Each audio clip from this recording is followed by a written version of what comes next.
it has classified it as a personal email. What do I now have to do? What do I now have to do? Okay, if I want an AI to reply the email, I can continue this, right? I could probably add an AI. I could add an AI node, but now I want to classify. I want to label the email first. Okay. Now I'll add another Gmail node. Look at Gmail node. Then in the actions. Remember that there are actions and there are triggers. I've taken the trigger first, but now I'm going to take the action. And Gmail node has 26 actionable items, right? So here I'm going to now look. These are message actions, but what we need is label action. We are not creating a label. We are not deleting a label. We are not getting a label. We are not getting many labels. Sorry. We are creating a label. All right. Sorry, I'm coming. Thread actions. Oh, sorry. We are adding label actually. Okay. Now, if I use create a label, see what happens. Let me use create a label. So we'll see. See what happens. It will create a fresh label. How will it create a draft too? Oh, sorry. See, no, hold on. Yeah, I click on create a draft, right? Gmail node. Let me use label. Create a label. Label creates. All right. So what is happening? It is telling me I now need to create a fresh label that does not exist here. You can see, right? That is me creating a label. Let me try it and create a label. The person that spoke now, what's your name? Justice. Okay. Let me write it on Uncle Justice. Uncle, I never would like that too. Calm down now. Let me write it Uncle Justice. Now, let me create this label and see what happens. Let me reload.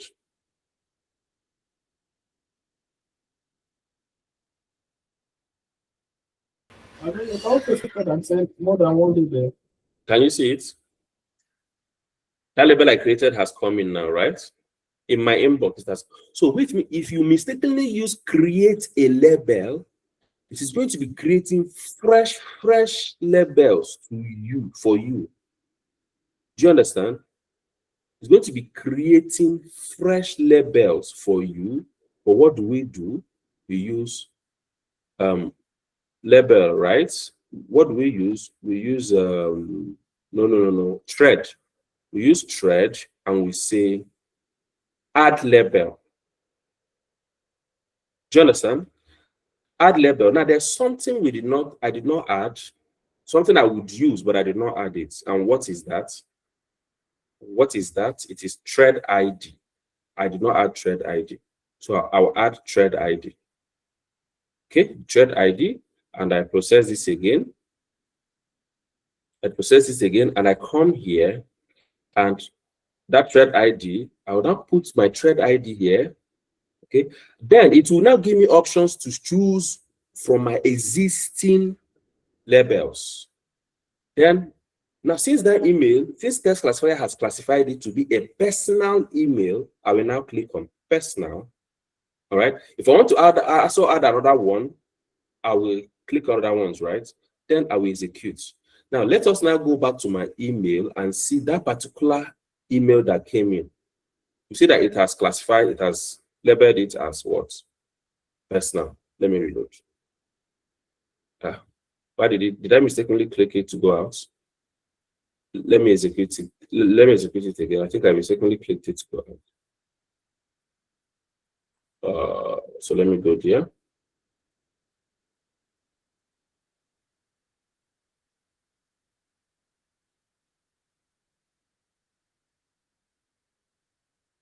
Okay, look at it. It has labeled it to be personal automatically. If I click on personal, I will see it in that personal. You see it? It's here in the personal. Okay. So this is how to use your text classifier. Now, is this the only place I can use text classifier? No, this is not the only instance I can use text classifier. It will even surprise you to know that you can also use code node to do this. All right. Why this text classifier uses AI? It uses AI to classify. Look at it. So it spends money to be able to classify. How many tokens did it? Look at it. It's 540 tokens. Okay. Now, if it is something you can use code node to do, you use code node to do. But now your code node is now going to be very, very it's going to be very how do I put it? It's going to be very technical in the sense that it will have more than the kind of image you are expecting, and you now give it keywords. Okay? But here you don't necessarily have to give it keywords. You know, this an AI is an intelligent system. It will use your description here. That's why it is important to give it description. It will use this description to understand what you're talking about. It uses this description to understand what you're talking about. So these are the other AI nodes that you actually use instead of using your AI agent to do everything. Now, some people use AI agents to do things like this. Last class, I was telling you that instead of you using AI agent to do everything, there are other nodes that we have built for specific tasks.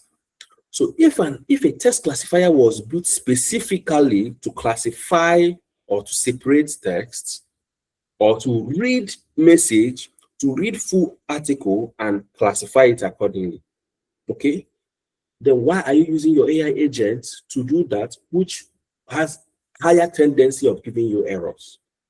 Because that is true. Your AI agent has a higher tendency to give you errors, to classify them wrongly. Okay. Now, using this, I have classified this. Is this the only time I can use it? No. If you have any other business process where you want things to be moved accordingly, maybe you have, even if it's a department, just like your filter and others, right? But then you just want that raw data coming in, then let the AI read it and classify it accordingly. You use something like this. Maybe you receive plenty emails. Some are talking about payments, some are talking about this, or you receive plenty form submissions. Some are talking about this, some are talking about that, and they are raw data. I mean, they are unguided data. And you understand what I mean by unguided data? You did not build your form to tell them specific words to make them choose specific things. Maybe data is coming, scattered data, raw data, not unguided data, right? You just use them. Now you find out that if you're using your if node, your code nodes, and all those other things, it might be a little bit difficult, or it might be difficult for you, right? But yes, code node is the Merlin of I call it Merlin of anything, right? But then what you do, you use your text classifier to read through that document and intelligently know where the category it will push it to. So when it pushes it, you can end every other node now continues, right? So how does it work?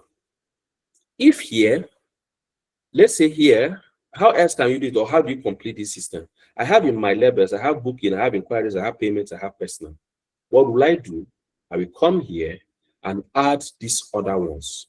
I will add category, add category, add category. You understand? Add those things and describe them. That is when I am using it for email system. But when I'm using for any other document, maybe another documentation process or intake, and mind you, the more you add, the more it gets longer, like long john, right? So the more you add systems, or the more you add, or sorry, the more you add, right, the more it gets longer, like long john, just like I said. But then when you're using it for other things like invoicing, all those things, right? You also make it peculiar to what you want to use it for. Okay. Like I always tell you, I teach you how to do this. not crammed. I come here, I give you with the curriculum, the class topic, then I come here. Sometimes I even ask you people to, what can we build along this line? You suggest, and we'll start doing it, right? Now, good. That's how I like to teach, because I like it that I actually like you seeing errors, seeing issues that would happen when you use certain nodes. So when they happen, I am happy so that you see it and you will correct it within yourself. Do you understand? Then, for the fact that I use this for an email system does not mean you can only use it for an email system. I thought you have to use your form, your your if node, switch node, filter node for lead intake, right? But I just showed you here how someone used it for job application system. But what is important, it uses the same logic from end to end. Nothing was different, just scoring parameters. The same form, the same email that ended. Form intake, email ended it. Exactly the same. The only difference would be the parameters used for scoring. So you shouldn't say, oh, he taught us about using this for lead system. He did not teach us how to use it for job application system. No, that is wrong. You also use it to do another thing. Now, the last class we had, let me go to the last class we had. Let me say week 3. Today's week 3, day 1. Oh. Week 3, day 1. Some of you will still think you have time. There is no more time. Oh. It has finished. It has finished. Out of week 5, we are on week 3, day 1. Now, let me go to week 2, day 3. Yeah, week 2, day 3. This was the last class we did that got a lot of people scared and confused. Look at it here. Here, let me quickly run through it for the people that were confused. We used the type form to take data. Use the edit field. We use the edit field to do what? Assign data. All right. But there is something extra that we added in the edit field. I guess some of you have forgotten. On our spreadsheet or on our database, we want it to have when the form was submitted, the timestamp that form was submitted. But our type form did not bring that particular information, right? And on our type form has unguided data, raw data, unguided data. Look at it here, 20K unguided data. If you push this 20K into your workflow, maybe you're qualifying with budget. Question is, how do you qualify with budget? Writing when it is stating 20K. How do you qualify? That is going to be an issue. So what did we do? Or what did I do? Or what did I tell you would do? Let me unpin this data. What did I tell you would do? Look at it here. What did I tell you? Look at it, it's 20K. Can I use it to go and qualify on switch? How will I put 20K on switch? Is there a way I can put 20K on switch to qualify as number? The answer is no. So what do I have to do? I have to come to the code node to clean the data, convert this 20K to 20,000 using regular expression, which is regex. And I showed you how to do it. How did I do it? Let me repeat. How did I do it? I copied the entire workflow to where that code node is, copied it, and went and put into my AI, Grok or ChatGPT. Pasted it here and told them to do what? Generate JavaScript code to do this, to do this, to do this, and add regex where required. Your AI will now read. The reason you need to copy it with data inside, you must copy with data inside.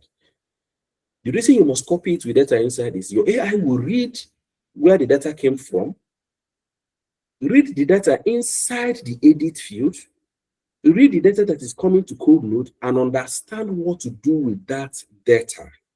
But if you simply go to AI and tell your AI, your Grok or your, if you go to your Grok or your ChatGPT and tell it, give me a JavaScript code that does it, probably, trust me, you're going to stay there for hours. You may stay there for hours before it will give you accurately, right? So what do? You copy.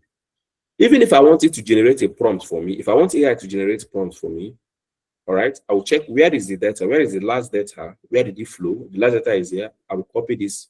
I'll copy from here to here. Sorry, I'll copy from here.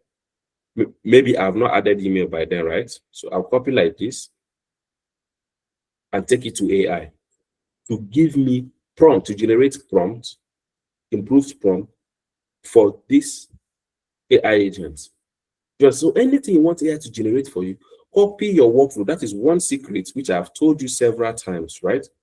But this code node was what gave you headache. But if you understand why I needed to use the code node, it will not give you headache anymore. All right? Let's make this a very interactive class now, because I know this code node has given a lot of you headaches and you still battle with it. Let's make it an interactive class. You can. Let's talk, right? So the code node, what do you want to use it for? Do you want to use it to clean data? Now, sometimes, especially when you're using AI to write book, for instance, sometimes it generates books that have scattered connotations, asterisks, hash, unnecessary connotations. What do you do? Or unnecessary punctuations. What do? You also use your code node to clean that data. All right? You use code node to clean the data. Clean it, and it will become well formatted right on.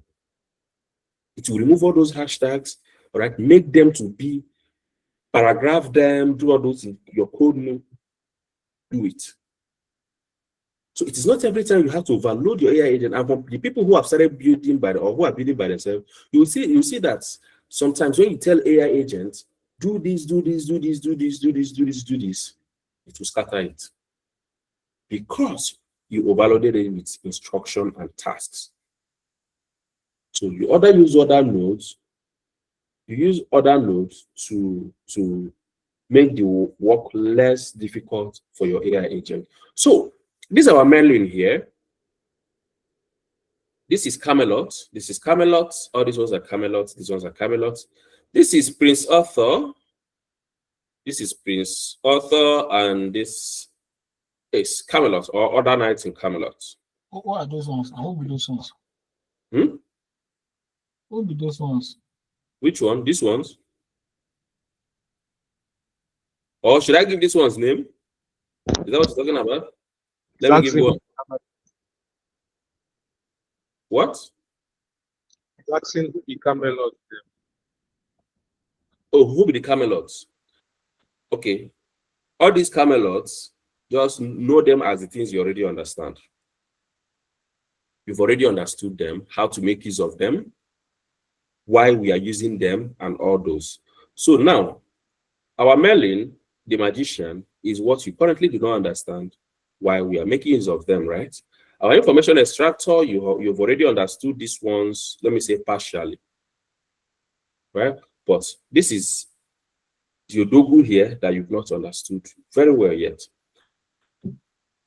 So question now is, why do you need to use your code node? You use code nodes, like I said, when you have unguided data coming in. Now, you'll be asking yourself, why will I even make a form that is unguided? What I mean by unguided is, instead of you building a form that someone has to write number, you're building a form, or you're having an intake that people are given leverage to write anything they want. They can write 20K, they can write 1K, they can write 1,000, they can write all those, right? But let us say they write 20K, they write 1K, they write 1M, they write 2M, they write 10M. How do you work with those data? Now, your environment being Nigeria, the way we reason is different from the way others or other societies, countries reason. Okay? There is a place that might find it difficult, or that might find it absurd that you're telling them to type 20000. 20000. They don't like it. So it's better for them to just write 20K or 100K, so they're not to write 100000. They just want to write 100K. How do you deal with such instances? So will you now tell your clients that no, in Nigeria, where I learned in Nigeria, you must make your data inputs or your form intake to have 100000? No. Rather, you should tell your client, or you should show your client why you are a magician. Okay. Why I am hammering on this now is, I told you guys I had an appointment yesterday, which made me not even go on TikTok live, right? This is assessment that we submitted since around January 1st week, right? January. Initially, I did not want to do it. It was on the last day. I had till 6 p.m. to submit that thing. I submitted that thing around to 6. First week of January, last week of December. Last week of December, around 26th of December, not January, sorry. I submitted that thing to 6, because it's not Nigerian time zone. If it was Nigerian time zone, it would have been midnight. All right, I was required to submit it by 6 maximum. I submitted it by 6. So I had the conversation with the company yesterday, and that was a lead intake system with unguided data. The representative that I spoke with yesterday told me clearly that normally they bring out what I built for me to explain to them why I built it that way, what I built. But what she saw, there is no need to do that. That I was the only person out of the numerous people that submitted that used this node here and used regex to convert my data from this to this. And now that was a webhook, sending from webhook. And I was also the only person that completed it and sent it out to the webhook, and she tested it, it ran. The others stop at email, but I sent it to there, use this code node, and that she haven't seen anybody doing this. She did not see anybody doing this. So there was no need. Let me even show you that workflow. It's for let me show you here. It's for a SaaS system, right?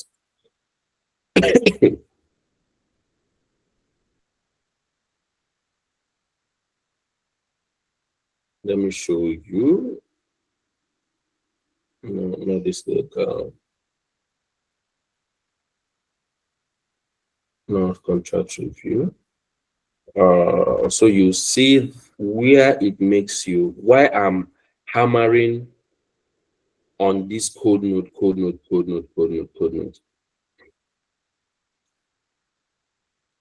Did I remember this? It shouldn't be this. Okay. Yes, yes, this is it here.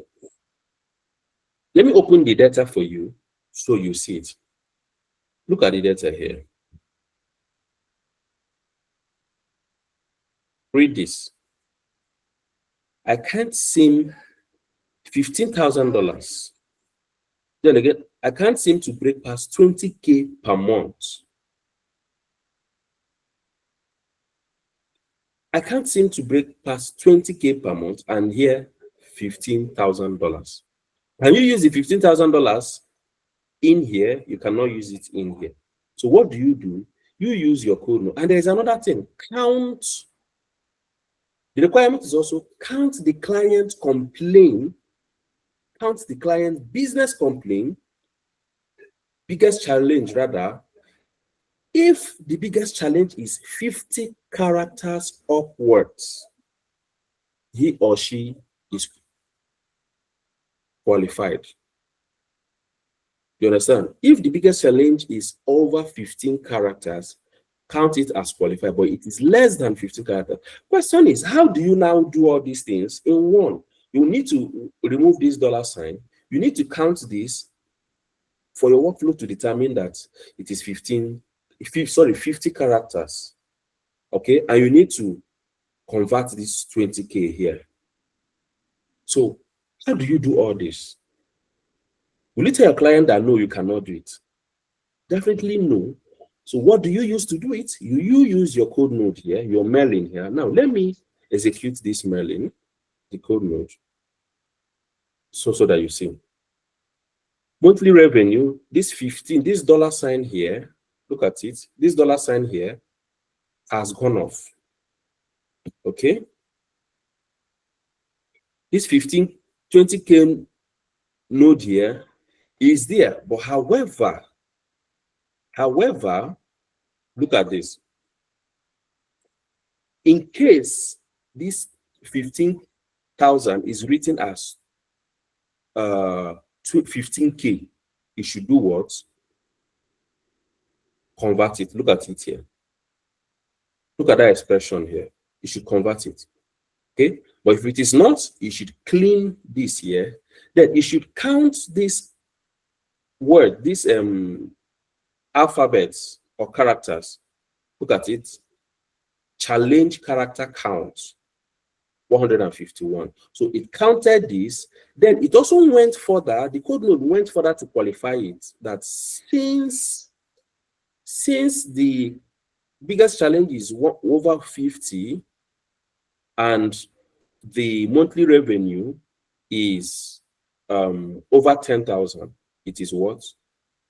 Qualified. All these things happened inside the code node. It happened inside the code node, making it easier for the if here to route it. Now, inside the if, what did I now do? If monthly revenue is over 10,000, look at it, over 10,000, and character count is over 50, is greater than 50 characters. Look at it, it should be qualified. Else, it shouldn't be qualified. Now, look at it. Let me execute it. You can see that it has gone through the qualified node. So if they don't meet up with these two conditions here, it will not go through to pass through the not qualified node. So your question will now be, why also do I need for that lead status to show qualified or not qualified in the code node? This, where do I need it? On the webhook, let's say somebody is typing something on a website. The person, like sometimes you have filled something that you get instant response. It will flash, it will come back to you, not in your email, to come back to you to say, we are sorry you're not qualified, or we are sorry we are not in your location at the moment. Now, this is it. So what will the webhook do? The webhook will send back that data.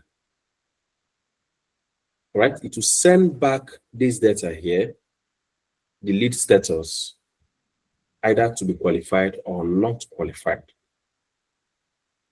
You understand? That is the response the person will receive, and also receive an email with it. All right. Now, what did I use to do all those? I used the code node to do them. Why do I need the code node? Because there were tasks that needed to be done that I couldn't use other other nodes to do. Do you understand? Do you see why you need to know what this code node is all about? Very important.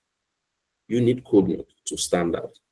When someone opens your word, the person will know that you know what you're doing. So when you see, I've taken time to even go through the code node, explaining it again, instead of just diving straight into today's topic. All right. So before I proceed, any questions? Let me stop sharing and take questions. Any questions before I proceed? It is batch by batch. Once we finish one, I take questions, I proceed. Finish one, I take questions, I proceed. And the reason why I did not go into designing something fresh with the code node is that we did it the last class, so you can easily watch the video and now use this explanation I'm giving you to understand, instead of going to do it again and you to become more like just your everywhere to blur again, like, because once people see code, they get confused. Yeah, go ahead. The question I wanted to ask is, so basically what this means is that the code node, from this explanation, the summary is that code node is a more efficient and cheaper way of manipulating data, irrespective of how the data is, whether it is unguided or guided, unlike stuff like the text classifier, which is like an AI agent. Yes, the code node is, but some or most time their functions can be different. Now, I want to classify my email, I use text classifiers. But I want to clean data, I use code node. Okay, but code node can also classify your emails.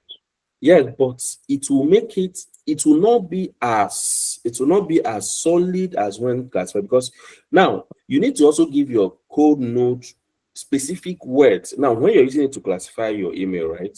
I've not tried it, but it can do it too. It can do anything you want it to do. However, I think you will need it. You will need to feed it specific words that it will look out for to classify specific kind of emails to labels. But in AI, you just need to give it description. So if one makes personal email is when someone mentions family, someone mentions fun, someone mentions house, someone mentions, all those things. I think I haven't done it though, but I'm just thinking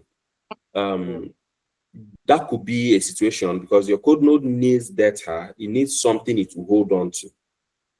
Okay. You understand? People in programming, am I right? Does it make sense? That there are people here that are developers. IG, you do coding. Yeah, yes, a little bit. Okay, you do a little bit. Okay. Yeah. But then I think your code node, if you're using it to classify something like email, you need to give it keywords to look out to, right? Right or wrong? Yes, all right. Give it to variable. Okay. You give it library, right? Yes. Oh, thank you. So you give it library like keyword where that it will look out to do that thing. But it's easier to use your classifier, because your classifier will intelligently, being an AI, to intelligently read the nature of that email and classify it where it should be. Any other question? But in general, code node we do virtually anything you want it to do. Virtually anything you want it to do. Trust me. So any other question?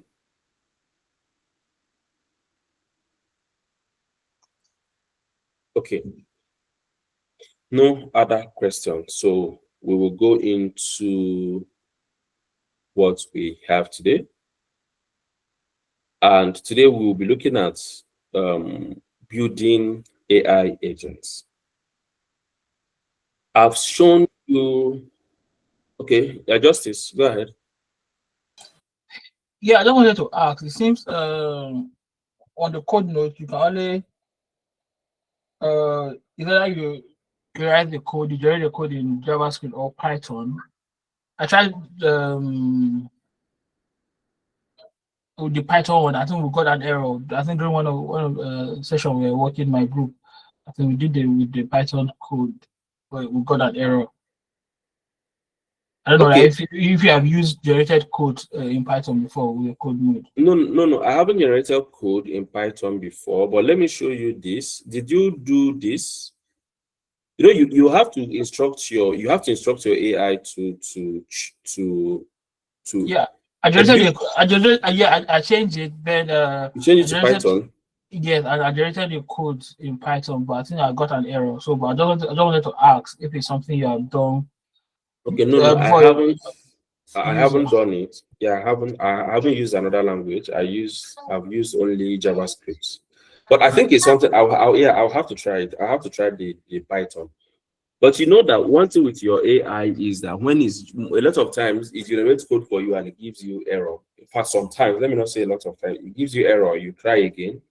You copy that. You remember how I told you now? You copy the error code, go and paste into your AI. Let's assume, let me do this here now. Let me do this here. I didn't for that tried anyway. Maybe I got an error. Just let it No, run no. continuously. Yeah, I get. Let me do this. Let me do something here. Let me remove this. Let me remove something here so it can error out. It will, that code don't come out.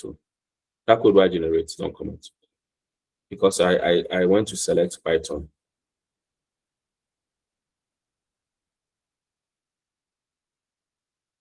Okay, it's still there. Okay, oh, it has gone out. It has gone out. Look at it. It pushed it like that. It has gone out. Okay, it pushed it like that. So now let me do this. Let me tell it to generate code for me. For those who still who didn't do the first class. So let me tell it to generate this code. All right. Let me tell it here. Generate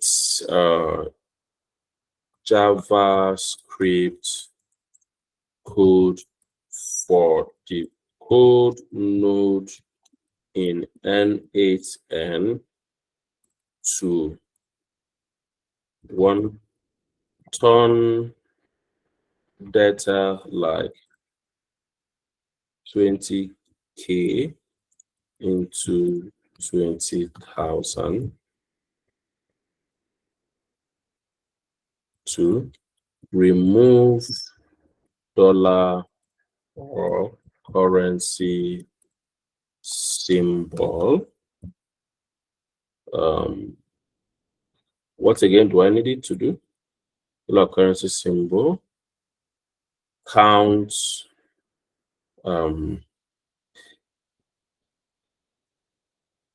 let's say count business challenge character and output the counts. Okay, what else do we need it to do? Let me check. What other type of data do we need it? This is monthly data handling. Okay, 20K. Average monthly. Okay. So ton for average monthly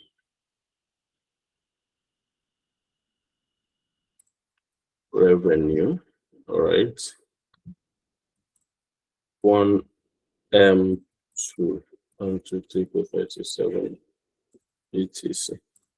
Okay, then I will now paste. I'll give space below and paste. Mind you, this may not come out correct.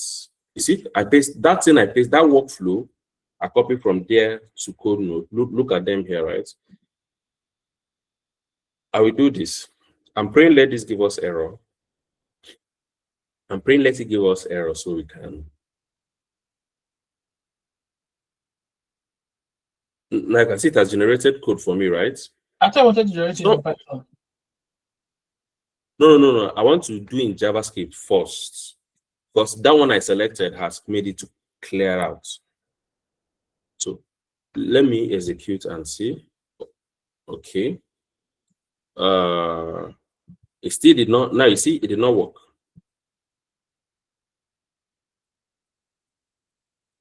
This did not work. Right? This is okay. Look at the normalize. It made it, it's brought it down as another part. This guy is cray. It's cray. It brought it down as another part. Now look at the business challenge, monthly revenue. So if I'm now mapping, I will now use this one. That's what it means, right? But now let me make it fail. And let me assume it has failed. All right, let me assume it fails. Let me delete something here and delete something here, and I execute. Good. You can see, how do I take it back to AI to make it generate this? I'll copy this error code here, go back to the AI, paste it, come down, copy it again, come to this code, copy it again, and paste. Then I can go up to here and say error, so that it will read the entire thing. You can see that it has figured where that error. Remember, I removed I removed s, and I removed something here again. It has corrected it. It read it and corrected it. So let me now check if it's going to give me. I've copied the new code. Let me paste it here and see, is it going to be correct? Good. It has corrected it. Do you understand? Now, this is how you use, this is how you actually generate your code and correct if there is an error. Now, let me say I want to use Python. Let me say I want to use Python. Let's try if he's going to use Python for this. So I'll copy it here.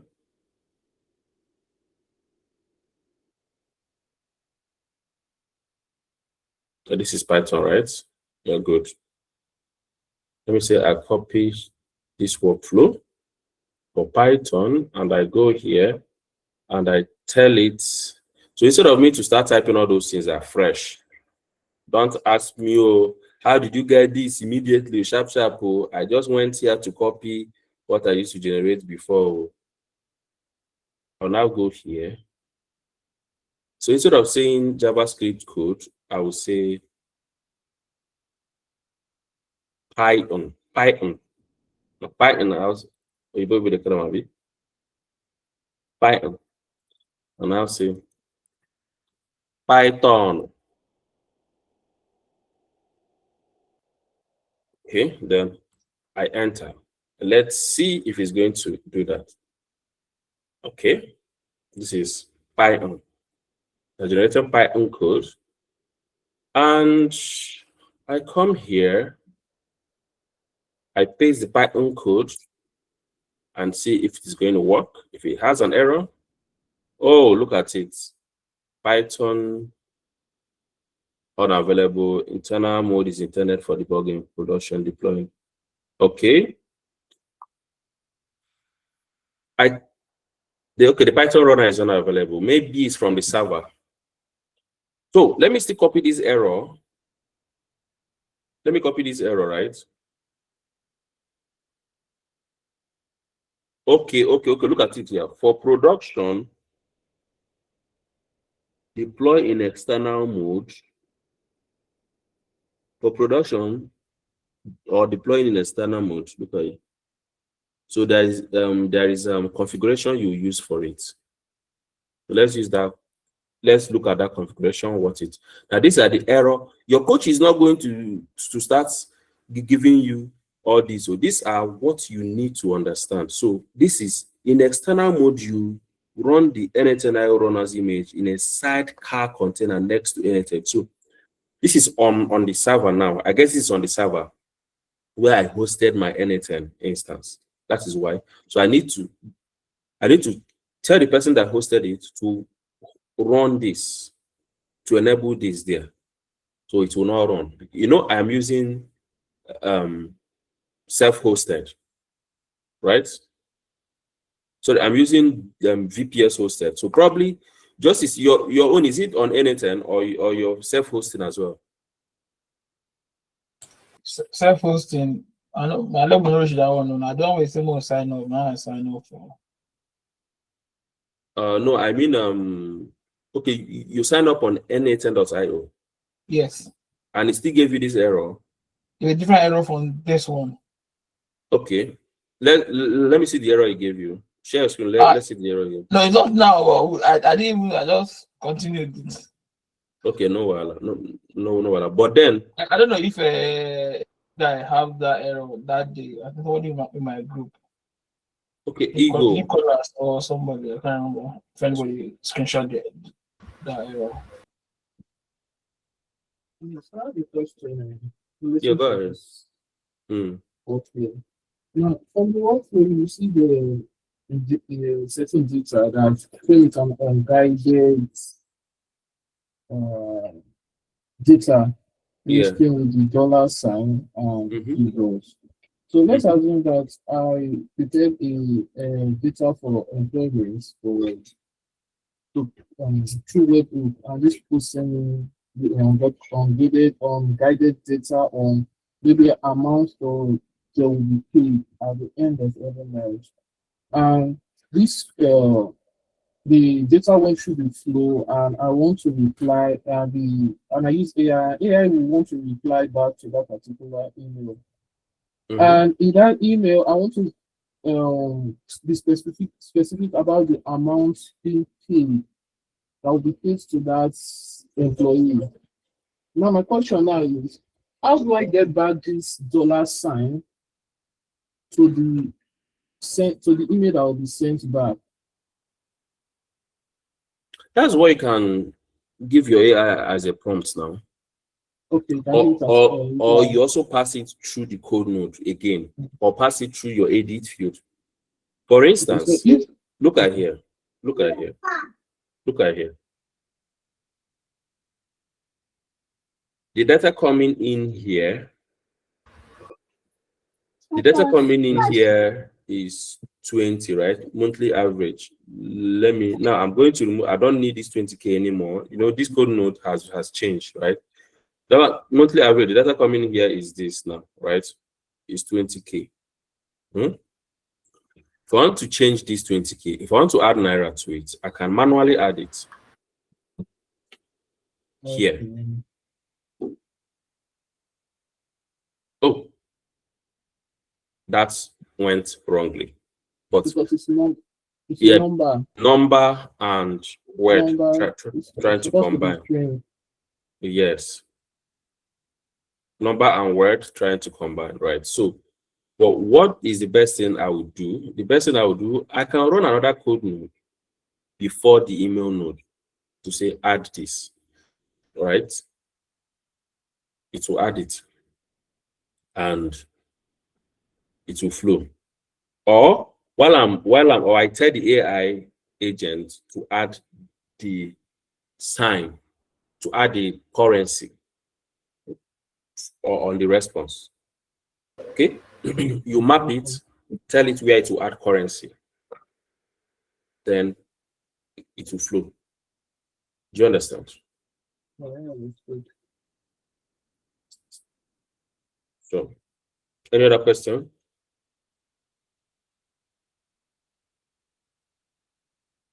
Other question?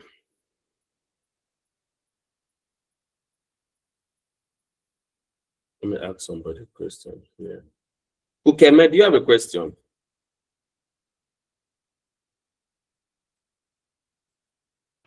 And hi, do you know, good morning. good morning. Do you now understand what the code node is all about? Yes, I understand. So do you have a question? Not really, because I haven't actually used the code notes, but I'll just try it on another project and see how it goes. All right. Thank you. So you see why I told you people that it's like the superpower, right? I'm talking to you, Keme, in your comments. So I told you guys that it's like a superpower. Yes. Okay. So fine. So this is it for now. Then I will now go into you building your AI agents. So I've taken through information extractor, I've taken through text classifier, I've taken through. There are other ones you may or may not need, which I think I have shown.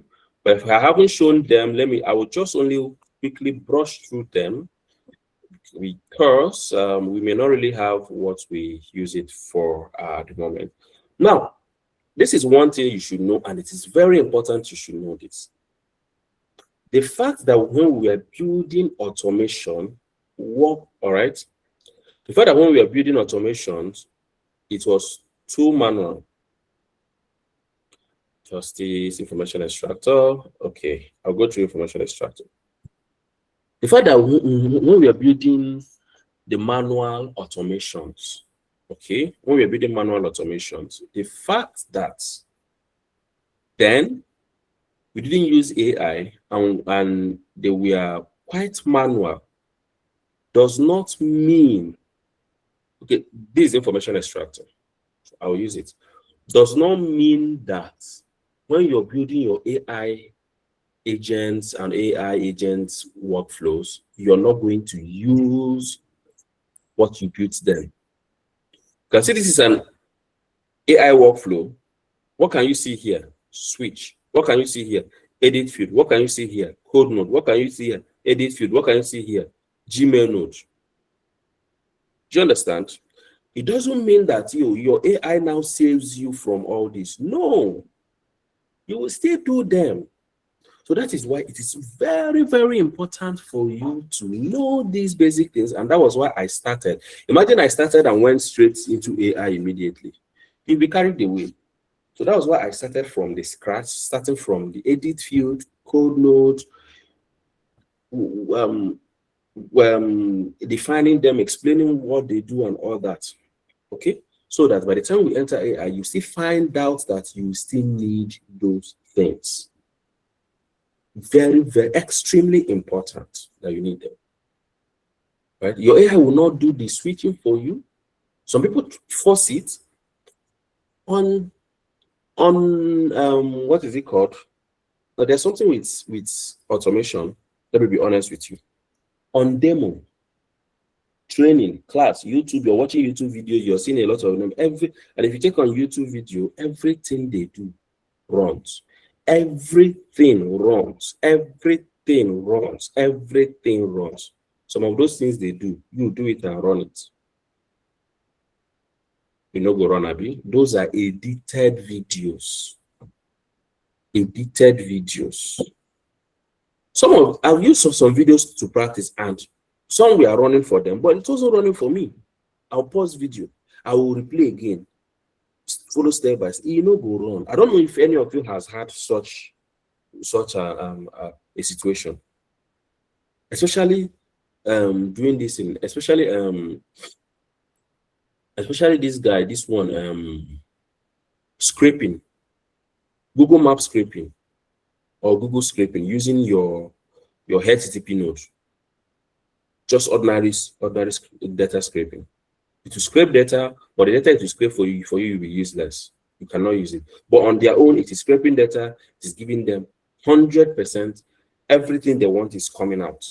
But your own, go and try it. Use your HTTP node to go and scrape data on Google. See if it will give you meaningful business names and web links. It will not give you. You understand? So everything you watch on YouTube goes through because they're edited videos.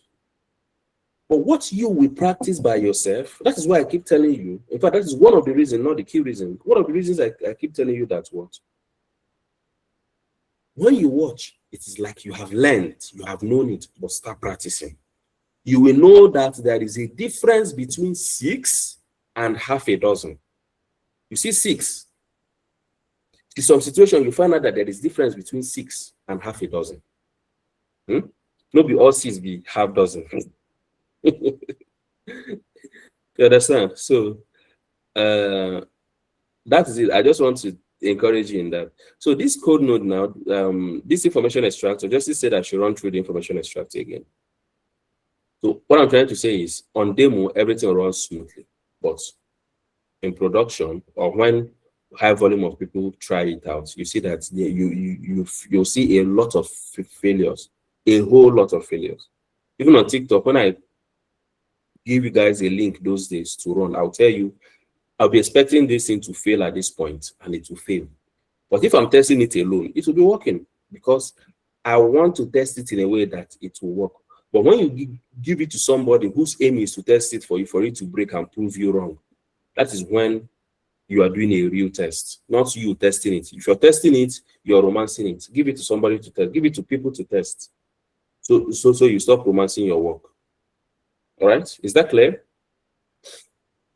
All right, let's do, everywhere is getting code. So everybody unmute your mic. Let's do a simple exercise now. Not our normal nursery round. Let's do our normal nursery round. So here, this is this. Average monthly. So everybody say information extractor. I want to hear it. Information extractor. Information extractor. Information extractor. Extractor. This one no rhyme. This one you don't like everybody travel. This one did not rhyme. Everybody's going differently. If I will count 3, 2, 1. Then you say, oh yeah, information extractor. 3, 2, 1, go. Information extractor. Some people they sound with swags. Wheels. I heard Will's voice. He's saying it with swag. Okay.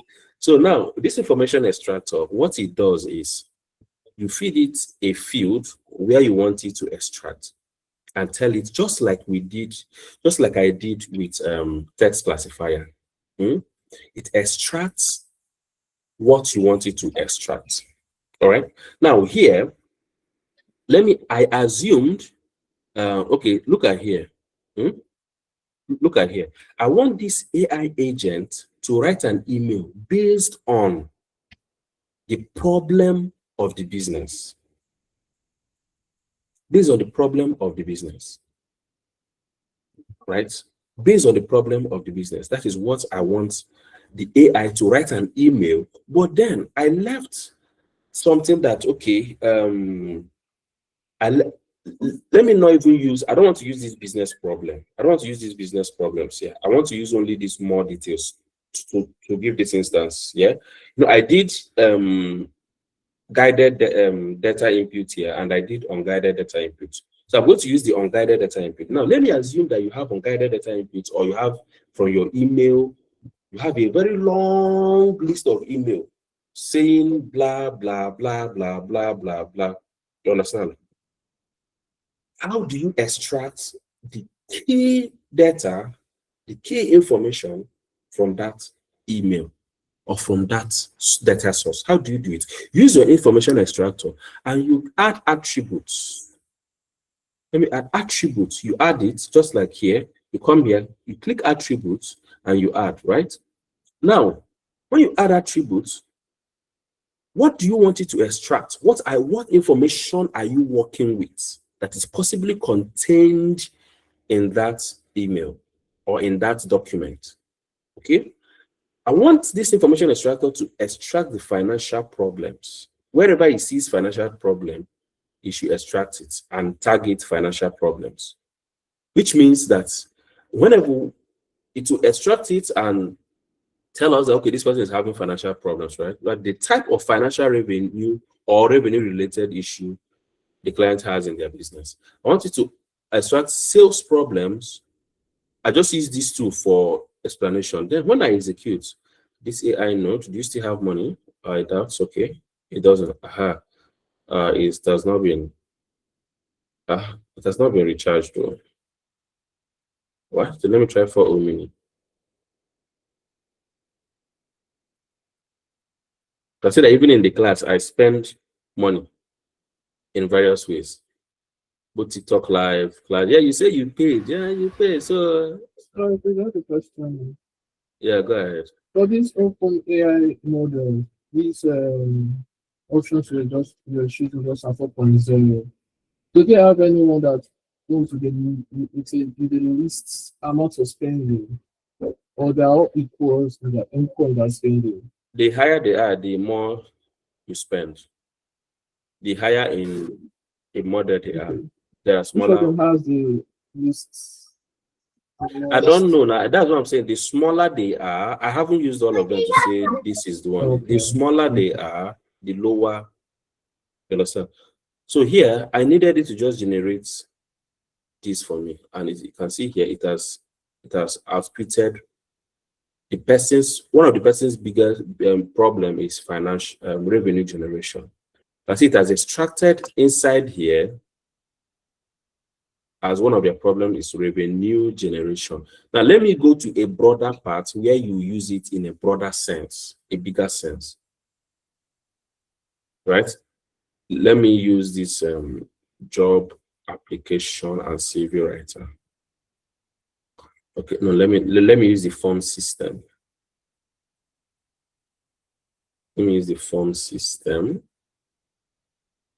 job application, and CV writer. Let me use this. Yes, let me use this form system. Now, what this here does is that what I designed here is that you put your CV, you upload your CV. Look at it, you upload your CV, put in the job, even if the job description, if the job description is as long as, that is why here is text area. This is not text field, it's a text area, right? You paste the entire job details from the company name down to wherever it stops. You paste it here, put your email and everything. What does this now do? Afterwards, what happens? The information extractor, I will need it to extract certain things that we can use to work. And what are those things? I need it to extract the company name, the company name, and I gave it the description. Hiring manager, I gave it description. Job description, I gave it description. Qualification and experience needed, I gave it responsibilities. If you need it to extract other things, it will also do that for you, right? That's what that information extractor does. Now, with those details, you can now use them to go on to do your mapping. Do you understand? Use them to go on to do your mapping. And when you do your mapping, you have now, like it has extracted the things you now need. Okay, then can now do your mapping. So now with this system here, this first agent will now use those details it has extracted. This agent is now reading the entire job email to start extracting by itself. No, it will be too much of a work for it. But it will use the information this one has extracted, use it to write the email.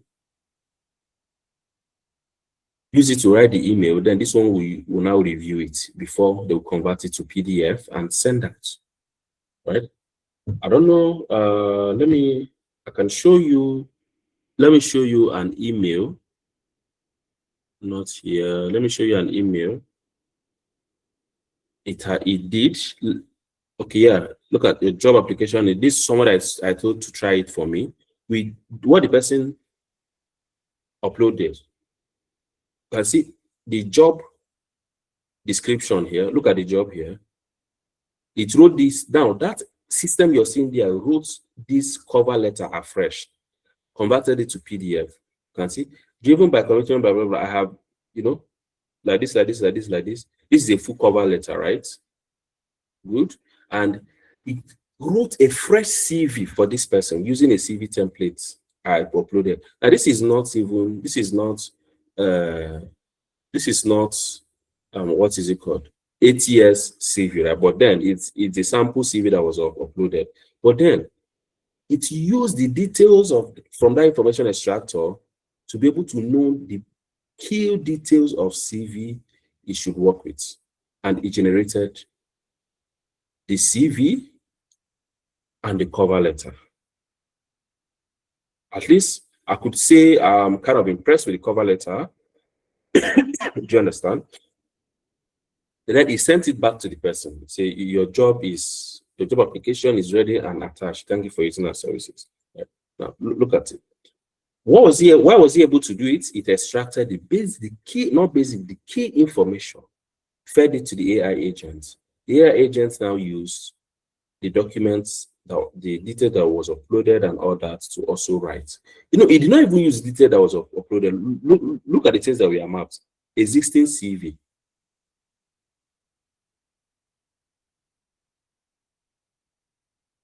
Responsibilities.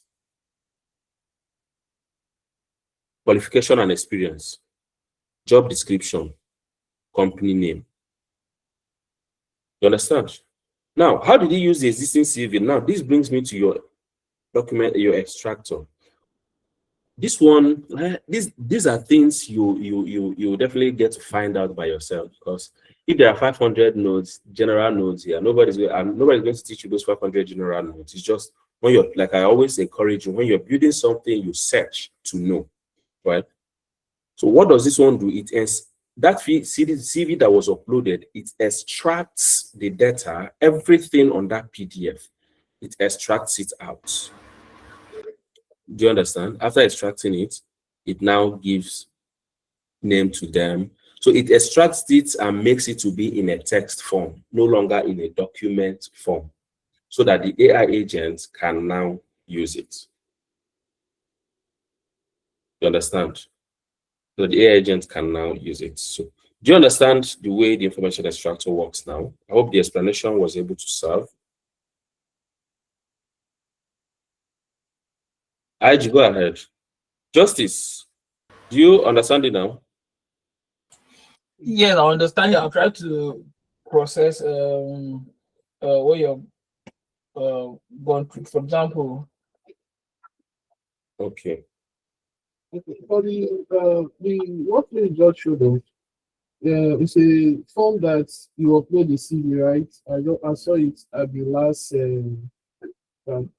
So, what if someone is uploading a CV that is not in the PDF file?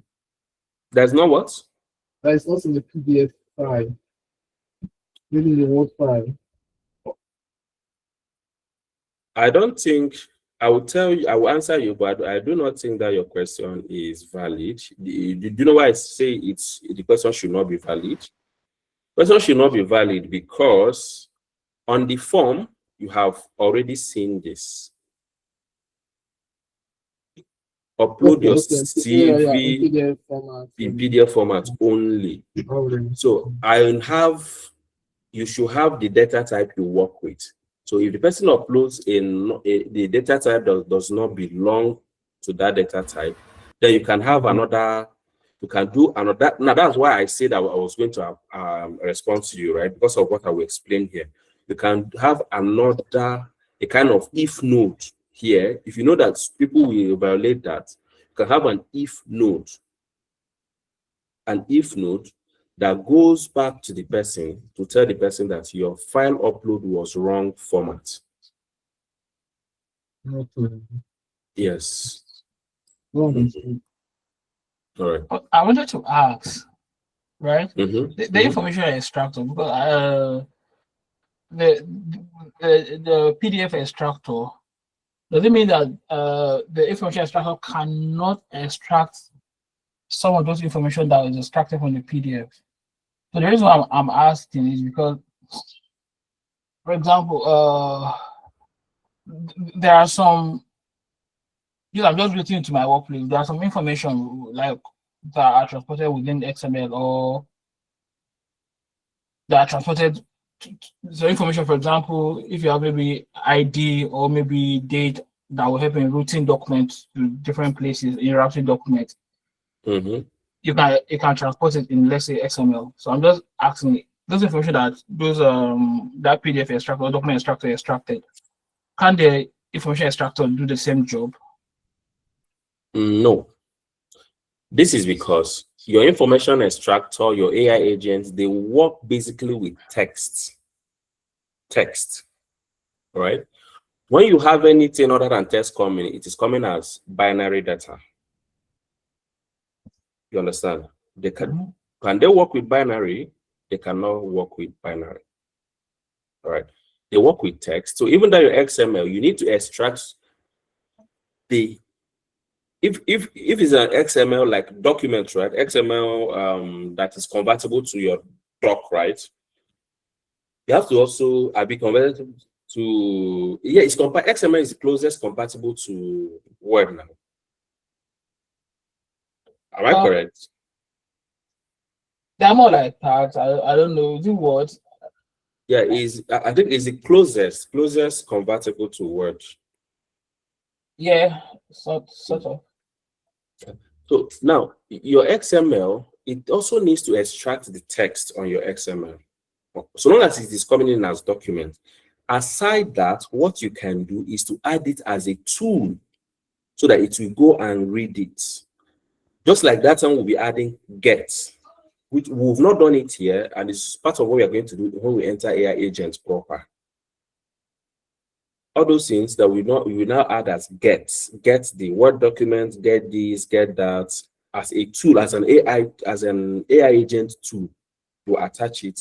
But then how can you always, when someone uploads something, should it now go and save in your drive or your database for it to now start getting that in? No, that will not. It won't really do well. It won't really work. Okay.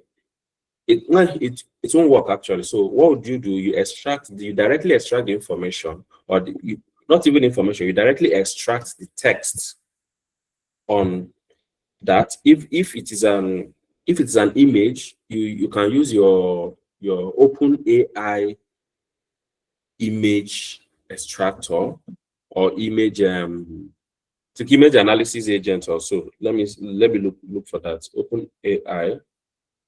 Let me check Open AI. All of them have analyze image. I think analyze image. Yes, analyze image. You use it.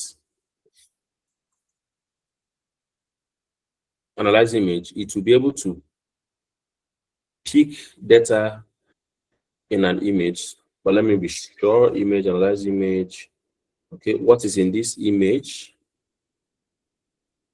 What is in this image? What is the test input? So okay, what is in this image?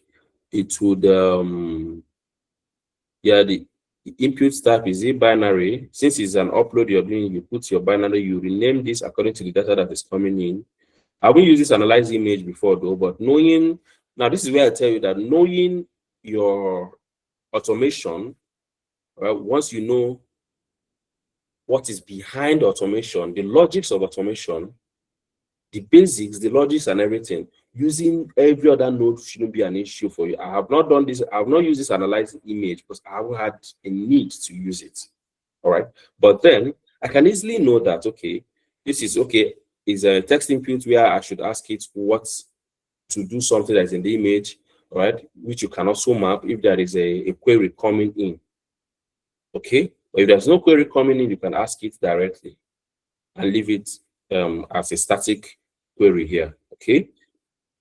Here it was on URL, but then it is not an image I need to analyze or extract data on it on URL. I would use binary because I am uploading.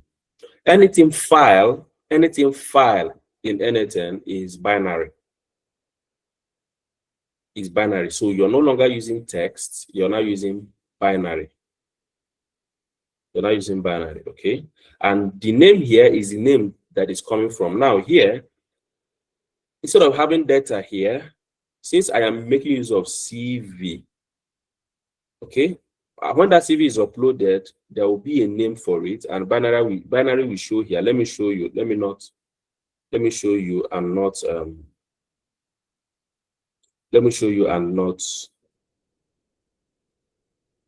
have it in explanation. Okay.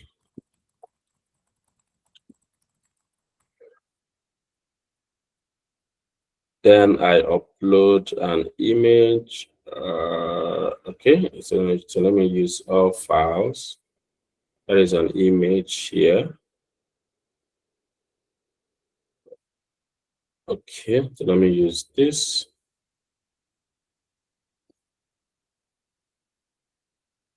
Good. You can see it is here as what? Binary.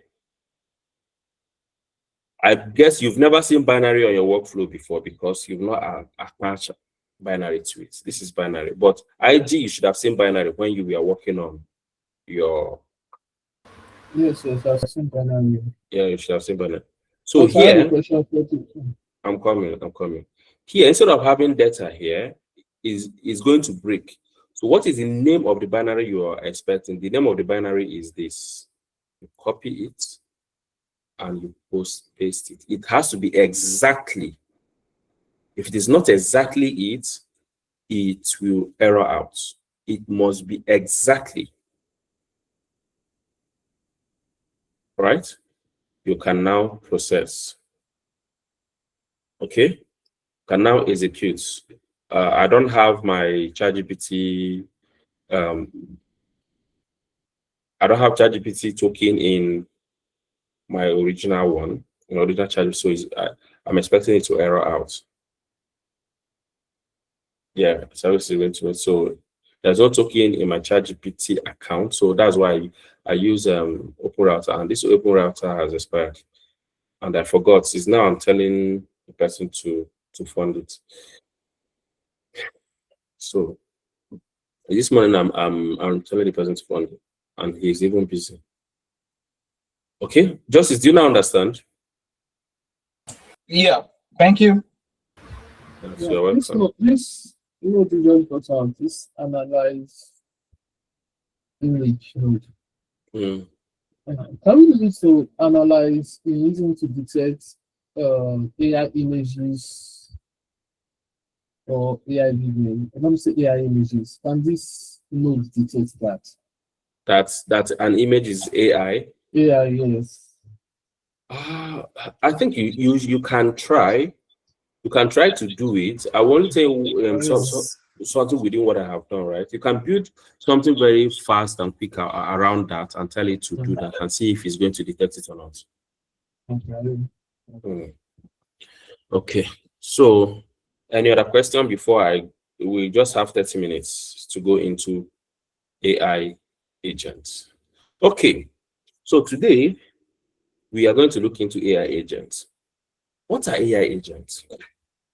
What are AI agents? And in this class, I won't just teach you how to build an AI agent. I'll teach you how to also have multiple inputs and multiple outputs in an AI agent. Let me show you for an example. I know a lot of you must have, some of you might have seen, while some might have not seen.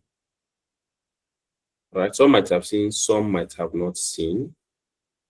Where is it? Where is it flow to? Is it 21 or 22?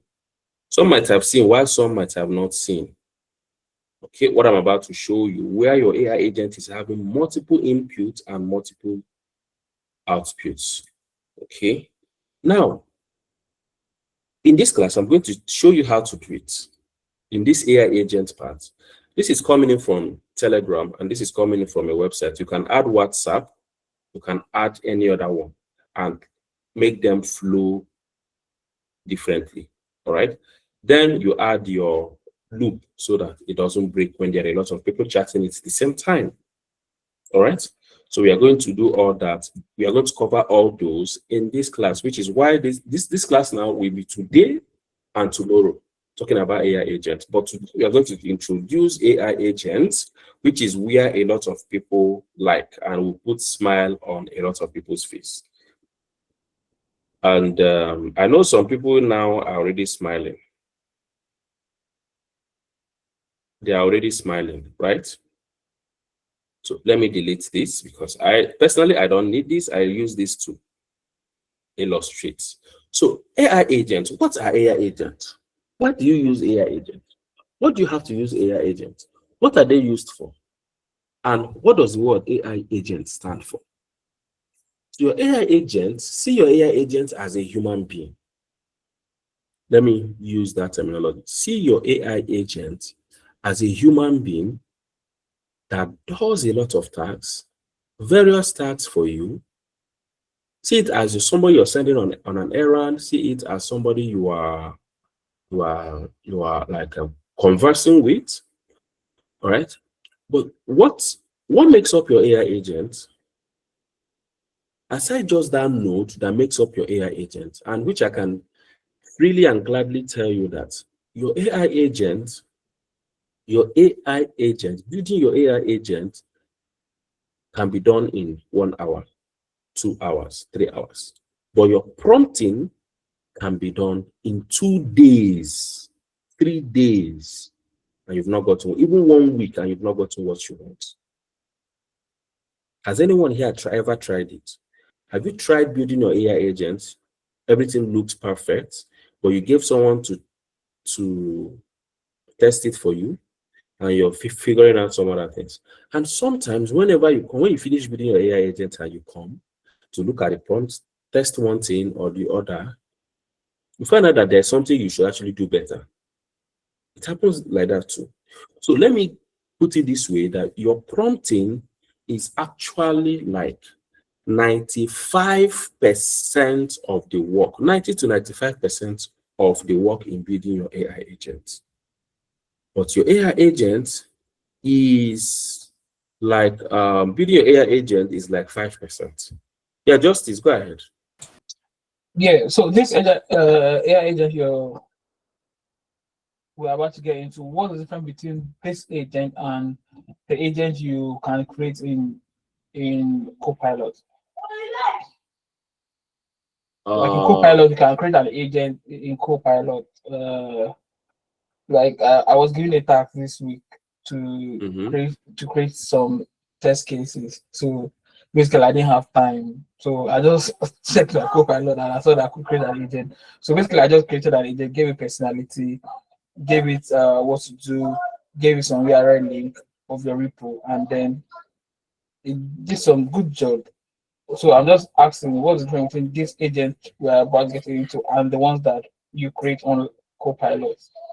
So this is what happened about those Copilots and Claude agents and all those. On anything, you could create an agent to do your various tasks. You could create it manually. But when those ones found out that, okay, anything, people are moving into agents, in fact, agent creation, and it's now dragging their attention because you mostly use Gemini, Grok, Claude in anything, ChatGPT, integrate them to power your to power your N10 agents, right? And you host it on N10. So those ones now came up with that agentic building. That you now have to build the agent and host it. However, even if you build finish, you still have to host it, right? While N10 is that you just have to host the production URL. You host the production URL, or you host it through a webhook, linking it. Then N10 is already housing it already.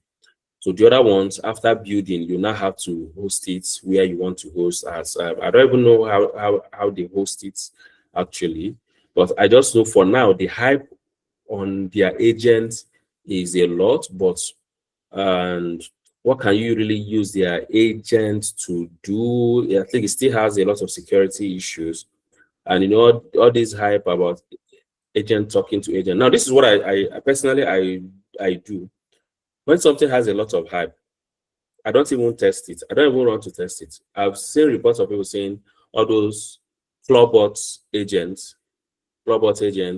having issues, giving vulnerability to their laptops and allowing people to steal their data or transactions or things like that on their systems. It's possible. I don't even want to be part of that yet. All right. So as it has hype, let them be stable first. But then when you're building on those platforms, you still need to find how to host it. We have to No, host it. like my organization, we have an SLA with Microsoft. They don't use any of our data for any training or anything at all. Whatever we do stays within our own network. So they can't steal our data anyway. Okay. No, I mean like a lot of people build agents on Copilot, on Claude, not the agents you're building to use internally. I mean you're building to host it out. Okay. Yeah, you're building to like this chat this NHN one now. If you build, you host it, right? For people, you host it. But now, question now is for those ones, it's like he designing a website for you, building a website for you that you have to now host. Rabi is the same thing, if I'm not mistaken, right? We'll now talk about how to host and all those things. But then the one I talked about that hacks people's data and expose them to security issues is the Clawbots. Clawbots is the one you install on your laptop. Install it as a browser extension. It takes over your laptop. You can do tasks for you on your laptop to operate your laptop like a human being, but it's an AI agent. So I'm usually not in a haste to test out things like that. The sky is too big to. That's We've not even just again like robotic process automation.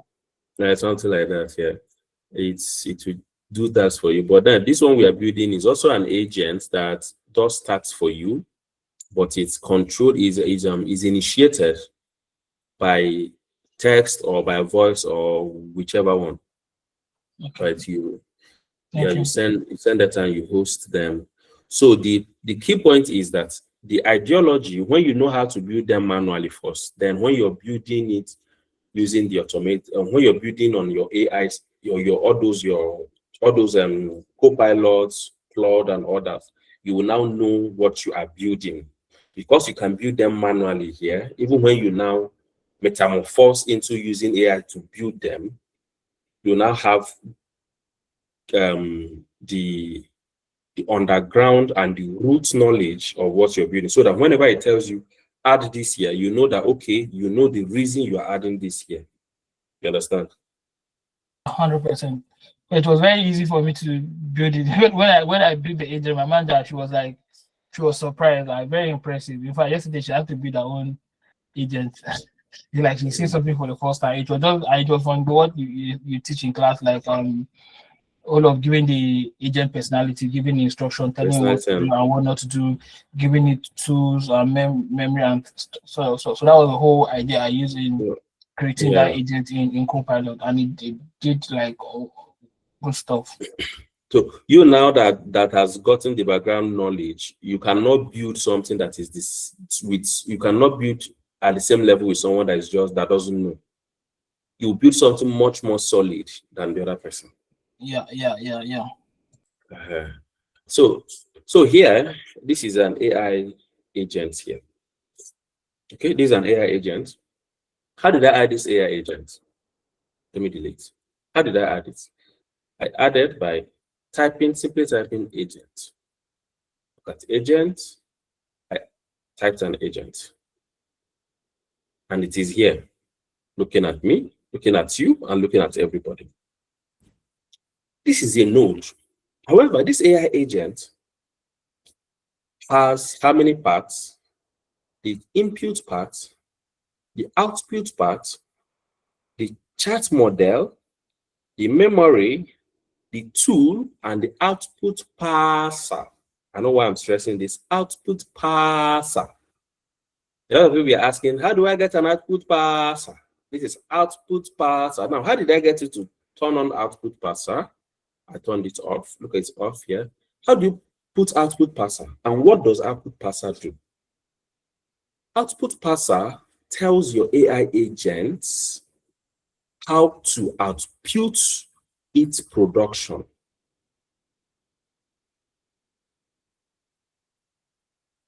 All right? It tells it how to output production. I'm going to join all these things together and tell you today because your assignment, this is a must assignment.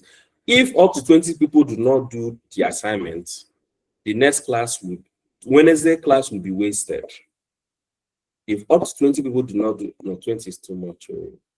If up to, people say they are busy. If up to 10 persons did not do assignments, the next Wednesday class, I'll take it as a day off. Let me ask, do you agree or do you not agree? Make it 6, coach. 6 assignments. Oh, like 6 people to submit. 6 to 5. If you know agree something, just come up straight. No, they pass through corner. if you not agree, talk say you not agree, no pass through corner. Let us be 5 or 6. Nobody is agreeing. Okay, no problem. No wahala. Okay. Okay, so this is the AI agent. Now let me explain the part by part. This here is a chat input.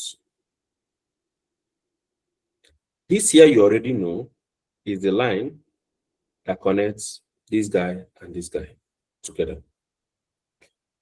This here is the agent itself. But must this agent and this chat input, are they married? They are married, like in the modern day marriage, where you can marry today and divorce tomorrow. Let me take them to court and make them divorce. Banga, they are divorced. Abi, they are married again. Abi, they are divorced again. They are married again. They are divorced. He has gone to pay the buy price again. They are divorced again. Why I'm doing this so that you understand. Good. Let me get them married again. They are married again. So this is to show you that you can actually disconnect this from this. Now, when you disconnect this from this, what happens? What happens when you disconnect this from this? No communication from the chat message to the AI agents. Thank you. There will not be communication from his wife. This is the call this Tinu baby, our president. Let me not use Tinu baby. Call this the Oga, the King Scorpion. Yes. Okay, good. Let me use this Scorpion. Call this AI agent the King Scorpion or the orchestrator. Orchestrator. For local people like me, you can call it orchestrator. But if you're an English person or Tush person, you call it orchestrator. So orchestrator or King Scorpion. That's the title we are going to give it now. Now, your King Scorpion has to talk to the wife, collect data from the wife. Okay? But is this the only person this King Scorpion can talk to? No, it is not the only person it can talk to. This King Scorpion can do a whole lot of other things, like writing emails, like extracting information, just like the information extractor. Remember when I was saying it that some people use the AI agent to extract information. Some people also use the AI agent to score leads. That lead that we are using switch node to score, some people use AI agents to score them, which incurs you more cost and give you unstable score a lot of times. Don't mind what you watch on YouTube, the videos you watch. Trust me, score one certain lead, just one lead. Just be changing small write-up or be elongating the words. Be changing, okay? Score them 10 times. Your AI agent might give you slightly different scores, which is not stable. But let us use the switch. Let's keep using switch and code node to score our lead. Those ones are much more stable. However, some people use this AI agents to do a whole lot of things. Let me show you an instance where I use it to write an email. Okay, where did I use it to write an email? Day 2 of 3. I used it here. Look at it here. I use it to write an email. Look at it. That is to tell you that it does not always have to take data. It does not always have to take amebo from the wife. It can also take amebo from any other person and still do the task it is assigned to do. What matters? How does it know the task it is going to do? It knows the task it is going to do by the quality of amebo that was given to it. And what is that amebo? The prompting,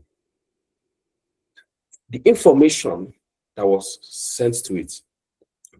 Now, if I open this guy, look at this. If I click on open, or I click on open, it will open this interface. Your own might be smaller. To open this interface, and if I say hi, you will see this. Yeah, good. Now we can go into further explanations. Data has gone in through here as a chat. Okay. If I want to host this chat, I want to send this link to you people to test or chat with this AI agent. I'll click on here. Make chat publicly available. I'll click on it. It will give me a production URL which I can host anywhere. But let me not make it publicly available. Make chat available in N8N Chat Hub. There is a feature on N8N that is called a chat hub. They just started it recently. So if you make this available in your N8N, once you just go there, you see your agents. Okay, you name your agent and all that, right? Then you can just, once you log into your N8N, you start chatting with your agents. Okay, it becomes agent in N8N. Okay. What are other things you have to add here? You can add a few. Allow file uploads, allow file MIME types, allow then response mode. How do you want it to respond? Is it when the last node responds? Is it when you use response node and all those? Okay, those are the things you can do or you add. Now, what does this response node mean? That means it will return data when the last node finishes. It will return data. Okay. Using response when last node finishes, right? And using response node, it will only return data. It will return data to the last node. Okay, so it will be expecting to send out from a chat node. Now, we are going to also practice that when we have multiple inputs and multiple outputs. Streaming, that will mean a response from specific nodes. Example, AI agent. I have not used this before. I haven't used this before, right? But then I think in the course of this class, we are going to explore all those options. You already know what all these are. You already know them. Then when we practice webhook, we'll use something like this. I think we'll also use webhook to practice on anything, on this AI agent. We'll use the webhook to practice, and we'll use something like this to practice. Don't be scared. We are not doing agents. We are not doing coding now. Some people, when they see coding, their eyes will start going blurry. Their chest will start pounding. And their mind will be saying, you don't carry me go where I know. I don't know why it is so, but I know. For someone like Adobe, your eye go first the block, small. True of course.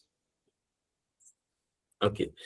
So here, let me now explain what you're going to see inside here. What does this place mean? Just like you already know that the middle is where you're already working with. That is the middle for you. Here, source for prompt input user message is where it should be expecting input from. Where is it expecting input? By default, every AI agent in N8N by default is connected by default to this babe here. Let me call it babe or side chick or anything. But to this chat input, by default, it is connected to this chat input. However, if you needed to accept data from any other kind of input, you will have to come here and click define below. When you click on define below, you will now drag that source for input and put there. Now I can drag this and put, which means it will still take data from the same source. But however, I have customized this input. I have customized it more in a way that it is more customized, that it doesn't only look at this chat input by default. It is now looking at it by customization, right? Another thing you have to see is require output format, which is here. Depending on what you're building, if you want your AI agent to be a book writer for you, if you want it to be an email writer for you, if you want it to be another thing, not just an agent, you use your output parser. All right. One thing again is fallback model. I'm going to use fallback model so that you see the reason for fallback model. Okay. Then inside here, I've already explained all these. System message, attritions, return. I've already explained about temperature.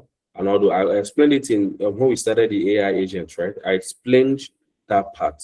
I'm not going to explain it again today, or this one. But then this system message is when you're adding prompts. You can see when you're adding prompts, right?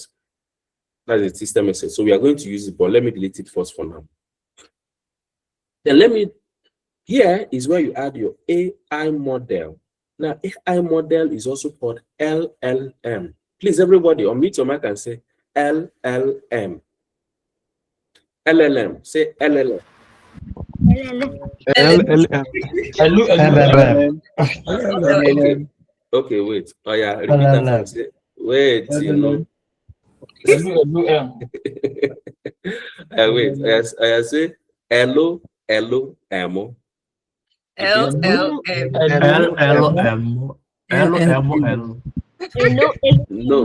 No. Somebody See, said you I don't must be follow a good instruction. student. You must be a good LLM. student. You must be a good student. What I say is what you will say. Say hello, hello, ammo. Hello. I did not say M. I did not say L. I say hello, hello, ammo.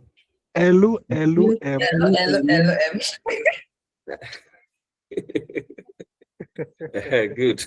So your AI model is also your LLM, your LLM. All right, that's your AI model. Okay, now to add your AI model, you add it here. When you click on here, the list of models available to you will open. I'm going to use Open Router. I use Open Router, right? But there's something I'm going to show you. When I use this Open Router, let me unpin the data here. Let me use this Open Router. You're going to see something here.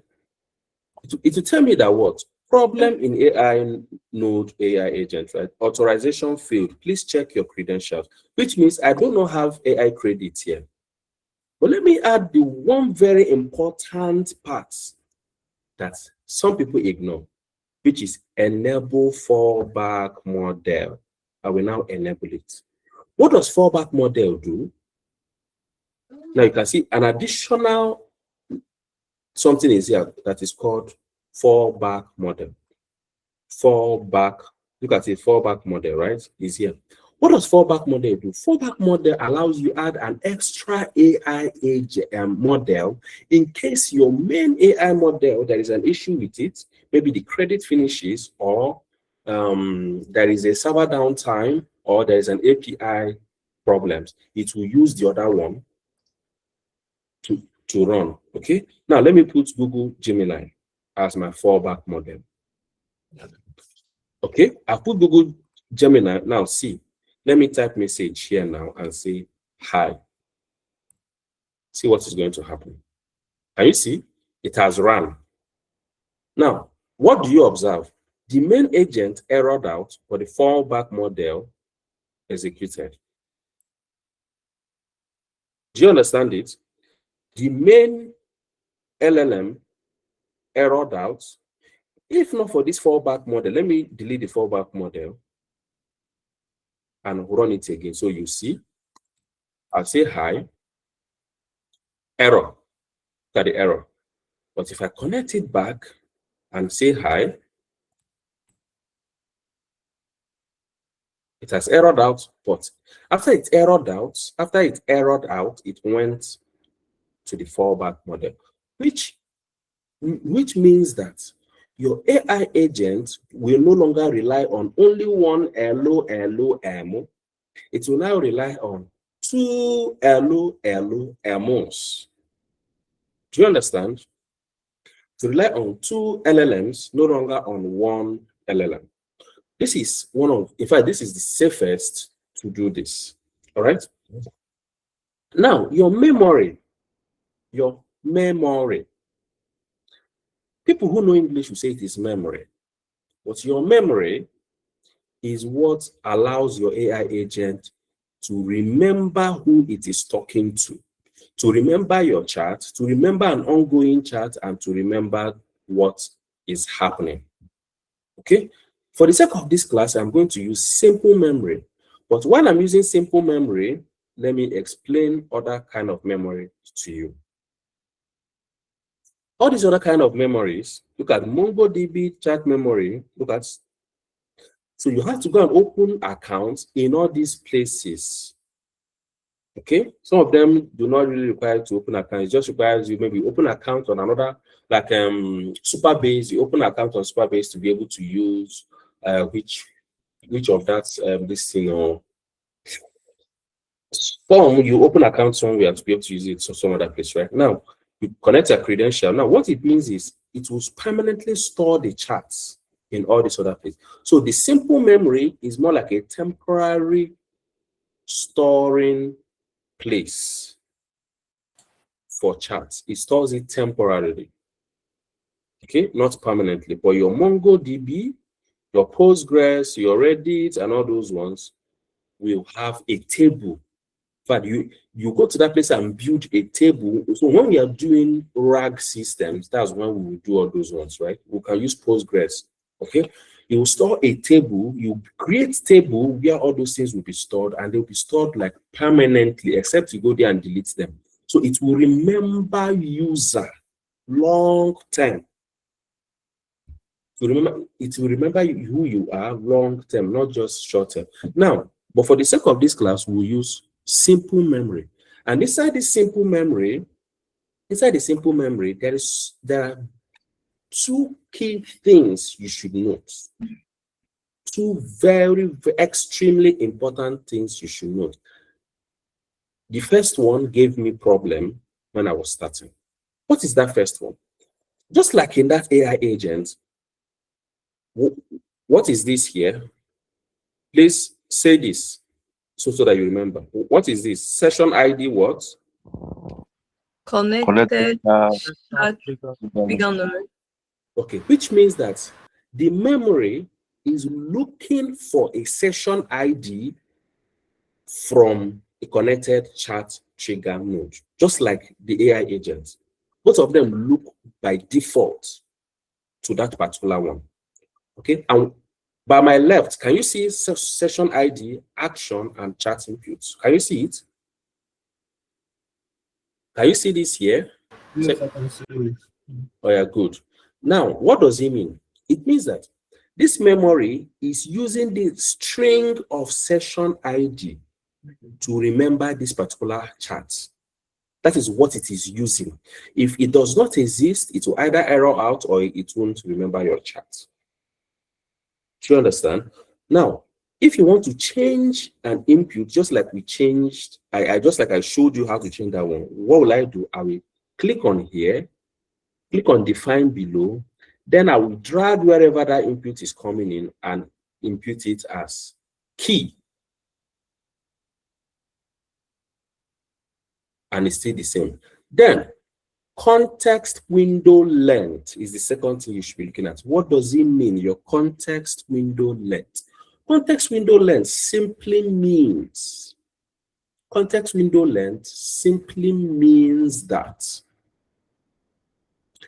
the length of chats your AI will remember. If you put only 5, it means that it will only remember 5 lines of chat. Hi is 1. How are you? 2. Who are you? 3. Where are you? 4. I am here. 5. You don't remember finish. It has forgotten. You understand? So the longer context window you put, the longer chat it will remember. So if I put 30, it will remember 30 lines. Sometimes how I knew that it works is this. Sometimes you'll be chatting with your AI, you're testing it and you're context window is just 5. You are chatting, you're chatting. You've chatted more than 5. It will ask you, please, what is your name? It's just like amnesia, instant amnesia. It's just like it had instant amnesia. It will ask you who, please, please, may I know your name? You understand? To ask you that beginning question again, that means it has forgotten who you are. You have passed the context window length. That happens 100%. So the longer you 100 context window length, the much better. All right. So I have here explained. Now, by default, it comes as 5, but you can put 30. Put anyone you want. Not because I'm saying it's going to retain longer. You're now going to be putting 1,000. I don't know what 1,000 will do though. But let me put 50. Okay. Now here we have built a simple agent. But this agent we have built now, what is it? It is just an AI, right? If I ask you, who are you? It will tell me it is from Gemini.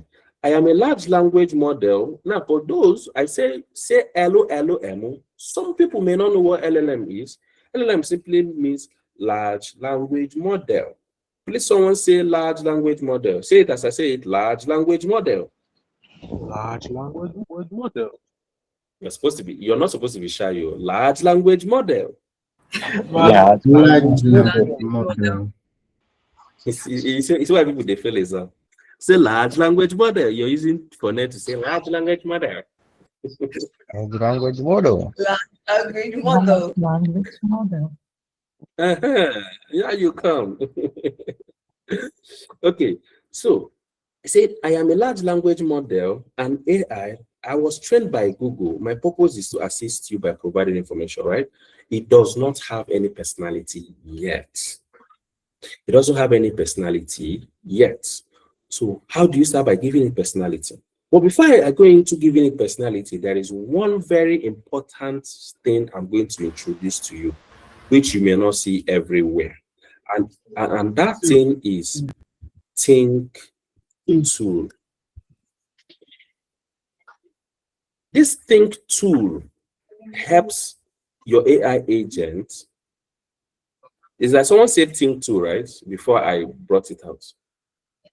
Yes, it's a Think tool. This person, you don't follow me well for live. Okay. Now, this Think tool helps your AI agent to think before acting. Right? It helps it think before acting, especially when complex task is involved. It will not just rush to do it. Then it will think. And there is something you will notice whenever you're having a complex task to your AI agent, maybe it has to write something long or it has to understand before acting. It will just open your Think tool as it is executing. Open your Think tool. You'll be seeing output here. It will ask it question, it will respond. It will be like, let's look at this. Then it will come back and say, user said, let us do this. It will be writing it here, depending on how many times it asks your thing to. And secondly, it is also very important to come here and prompt your thing to. Not prompting though, describe what your agent should do with the thing to. Every tool you add into your agent, there is a part where you will describe what that tool does, which is here. Some, you see them automatically, they will be there as automatic, while some, you have to describe them manually, but always describe, okay? You can say, use this thing to think about something.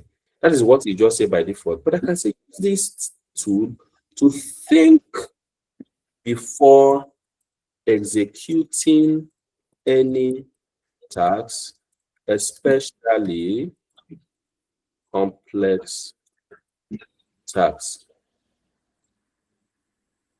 Do you understand? Then you can come here and just use this tool. This is okay, right? Good. It will now use this tool to think before it carries out any action, right? Then this AI agent does not have any identity yet. To give it identity, what gives it an identity is what you tell it here. You add an option and system message. Your system message is the personal, is where you do the prompting. So now, if I come here, you know how I normally do it. We all have been doing expression. Click on this toggle below. I will now go here and say, you are a personal assistant. This is going to be our this is 1 o'clock already, so we are already at the end. And so we are now going to take our assignment. You are a personal assistant. You are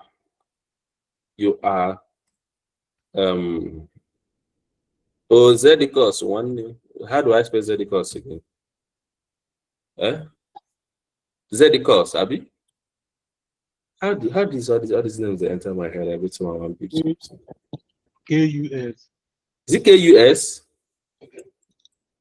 Yes, but then for the sake of this class.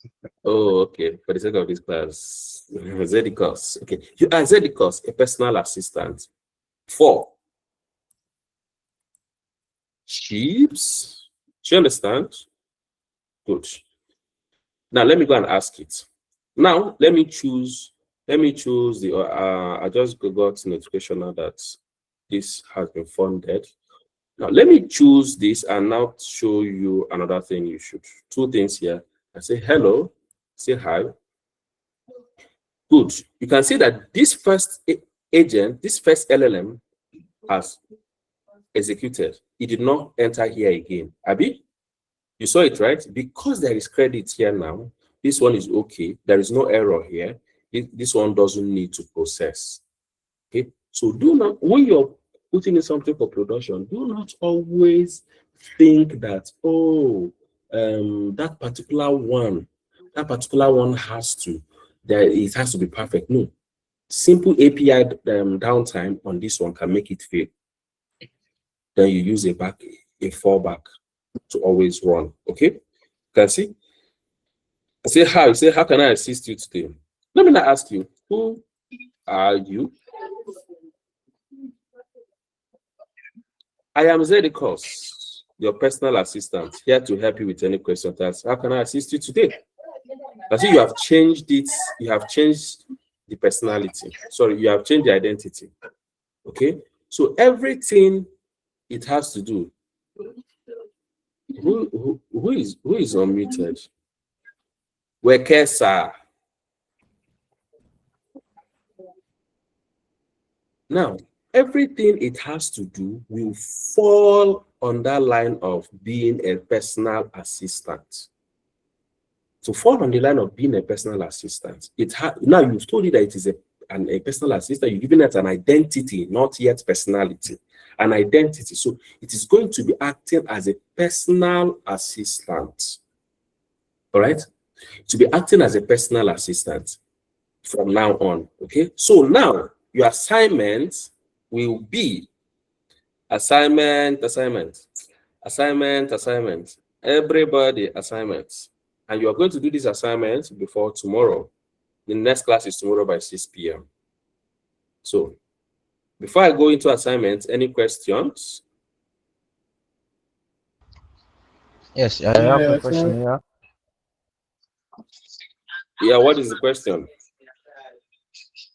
My question is, I want to know about the think, how we operate it. Okay, how it uses the thing to operate, right? Okay, so it uses the think tool. The think tool, it uses it to think properly before executing complex tasks. By using the think tool also, it helps it to minimize token usage. Right? So sometimes I have done it with my VIP students that when I was introducing the think tool, there was this task, it was using 11,500 tokens to do, because that was a very long information was fed into the prompt, right? So it was using 11,000 tokens to do that. okay, to pull up the data, list them, and answer. 11,000 tokens. So when I now attach the think tool and told it to use this tool to think properly, it now started using 5,000 something to think to produce that same answer. It cut that token cost by 2. You understand? It's the token cost by 2. So it helps it also to reduce costs. Okay. Then okay, yeah, that's what I think too. Yeah, Justice, go ahead. Sorry, I don't know if it is out of scope for this class. My trial stuff has elapsed. So it's telling me to upgrade. Okay, yeah, I said I was going to. I'm going to show you that. So if your trial has elapsed, right, there are 3 options. 3 options. Number 1, I am. In fact, there are 4 options, but this number 1, it is not even. It is not even close. It's not even near. I'm in talks with NHN to know if they can give me tokens. That's coin this thing now. Yeah, tokens now. Or credits. Yeah, credits, yes. And they have asked me, it's been a back and forth email. They asked me to give my evidence and everything. I gave to them. They said, okay, that was okay. That was fine, that I should now send my curriculum, which I'm going to then let them now look at it and give me certification. That's a verification. And also we're now going to conversation about the tokens, right? The credits rather. So it's a 50-50 thing. They might give, they might not give, owing to the location where we are, right? Then second option is register another account. Register another account and move your workflow to there. Register another free account with another email. We move your workflow to there. That is second option. Third option is you can host on VPS. People like Hostinger will charge about $30-something in a year, which is 50,000 naira thereabout. But there's somebody here, I don't know if he's in this class. He's even the one that is hosting the one I am using.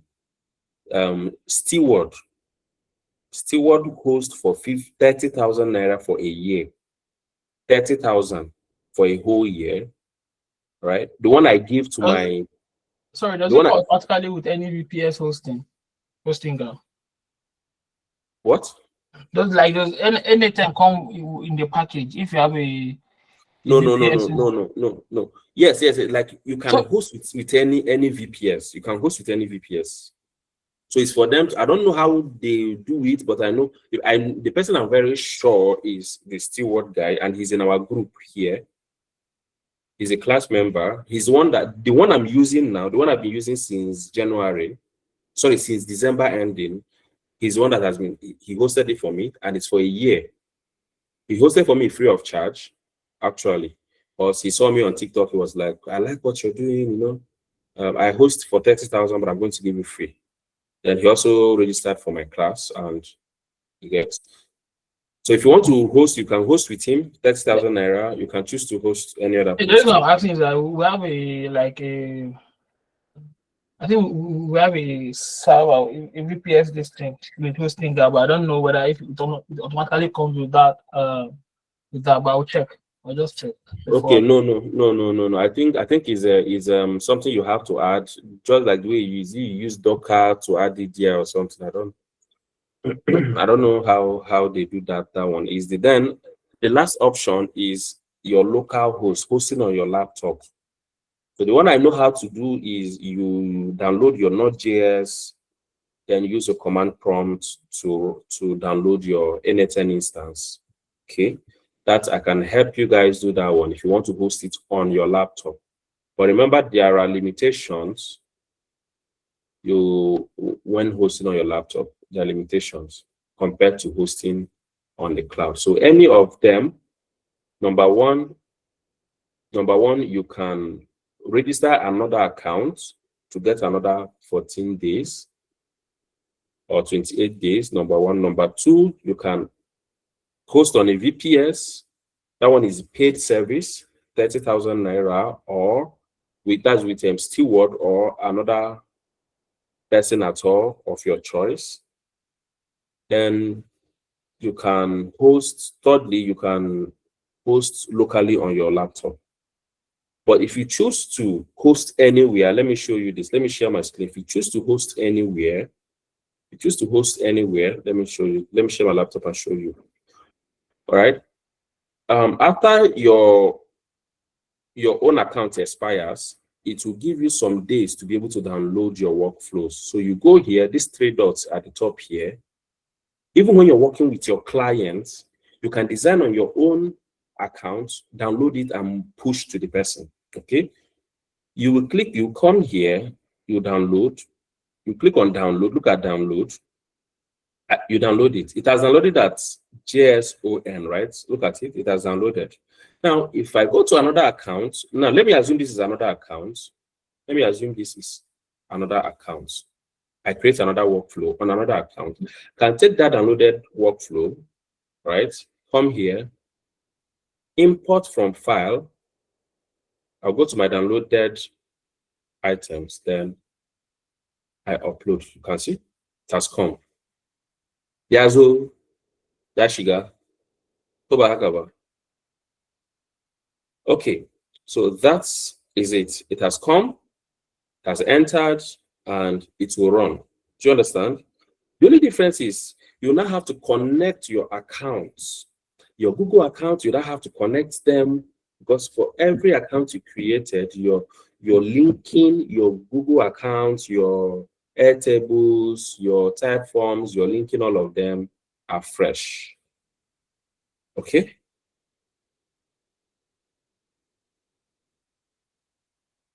Okay, so any other questions? Any more questions? Further questions before?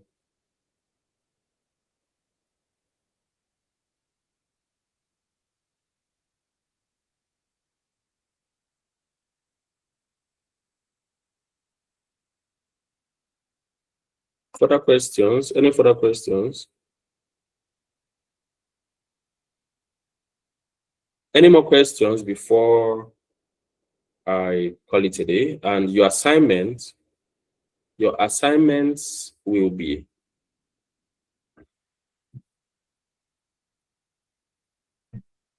build a personal assistant AI agent that will send you emails, that will run your email, send, respond, pull data from your calendar, fix events for you on your calendar. Just this simple thing, these two simple things only. Someone is laughing. Very simple. Repeat Your yourself AI, again. your AI agent, your AI agent, very simple, that would do errands for you.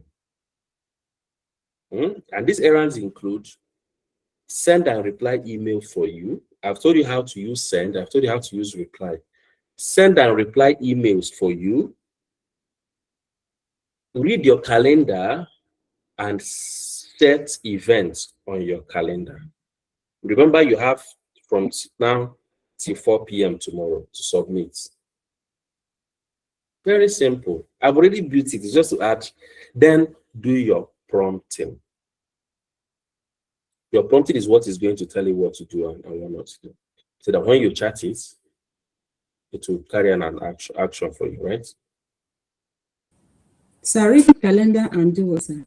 Read your calendar, fix events, that's fixed calendar events. It will send an email and respond to email for you. Read your calendar to tell you what you have on your calendar and also fix events for your calendar. Now, this is how you're going to submit. You submit screenshots of your AI agent. You submit screenshots of the calendar it has fixed for you. That means you screenshot your calendar. You read screenshots of the event it put from your calendar. You also put screenshots of the email it sent and responded for you. Remember, sending email is different from responding. They are different things. So this is your assignment between now and tomorrow. Very simple. Any type of event. What type of event? Like Valentine's Day events. What? I said like the Valentine's Day events. You mean the calendar? You said any event. I was like, is it the Valentine's Day event? Whether a Valentine event, no wahala. If you fix Valentine for you, if you even they make Valentine every day for you, no problem. So long as me, I want to see an event. That's all. I'm trying. Mariam is asking our phone calendar. I don't know another calendar. Maybe the paper calendar. If your AI agent can go and write on the paper calendar in your house, maybe. I don't know. Hello, sir. Yeah, hello. I can hear you. You say read email, send email, respond to email, create events on calendar. Yes, and read your calendar to tell you what you have on your calendar.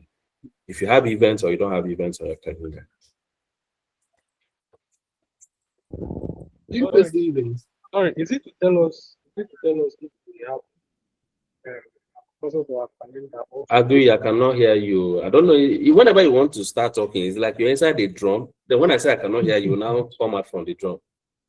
is it to create what I'm saying? Is it to When I create see she don't come out. is it to create an appointment on our calendar or to let us know whether we have appointment? Reading your calendar means telling you if you have an appointment or you have an event on your calendar. Creating means fixing an appointment or creating an event.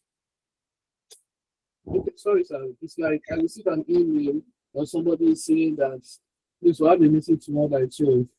Then when the email comes in, I use my calendar to read that particular date. No. Tell your AI agent to fix events for you on your calendar. Okay. The normal way you chat to your AI agent, send email for me. Send this email. Talk to this person. Do this, do that. That is what I'm saying. Let it be the one. You tell it to create certain events for you on calendar, then it will create it for you. It's not difficult. Trust me. It's very simple, very demure. Yes, Very demure.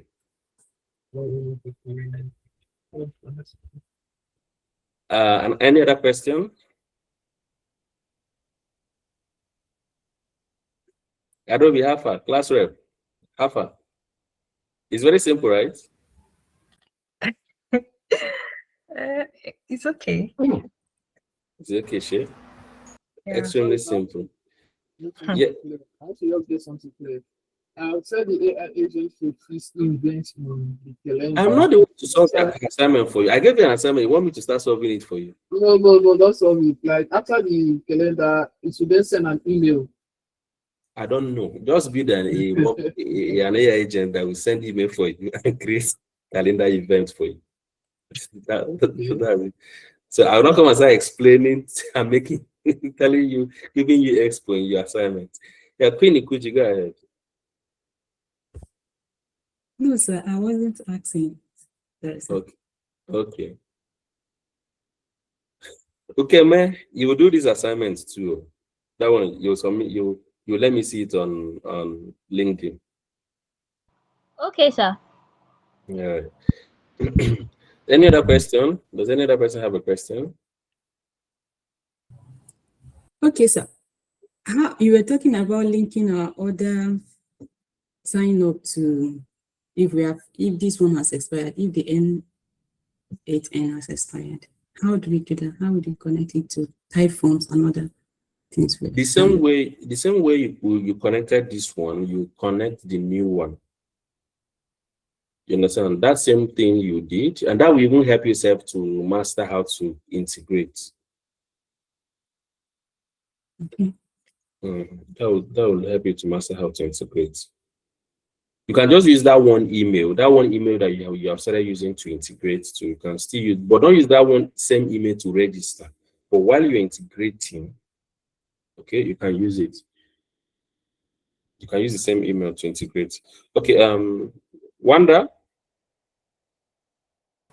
Yes, coach. I have 3 questions.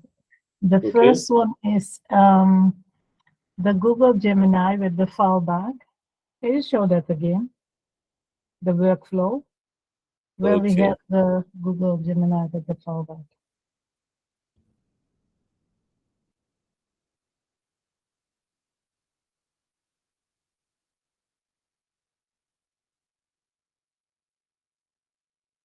Google Gemini and the fallback. Let me close this.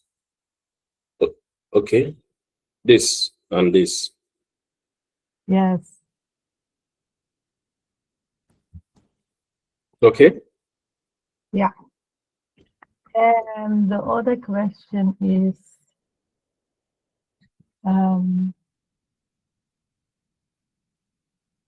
the first workflow what we created, you will write a message like, I'm going to be late or something like that. Can you show that? Because I want to know where you write that. No, that was, I have deleted that one, but that was gotten from an email. It was an email trigger, Gmail trigger. I pulled data from the Gmail, yeah. But it's there on the video. Yes, you can like when I post the video, you can just skip it to look for that point. Yeah. But I wiped it, I deleted it, and started from this one. Okay. I just use that to demonstrate. Do I also need to make this assignment? You? Yeah. Yes, now you are now among this class. Yeah, but I have to do a couple of them before I'm coming here. Thank but you. It's okay because I can make a coffee date and it will be okay. It's not a problem. But thank you. I would like the assignment to be up to 100 so that you do all of them.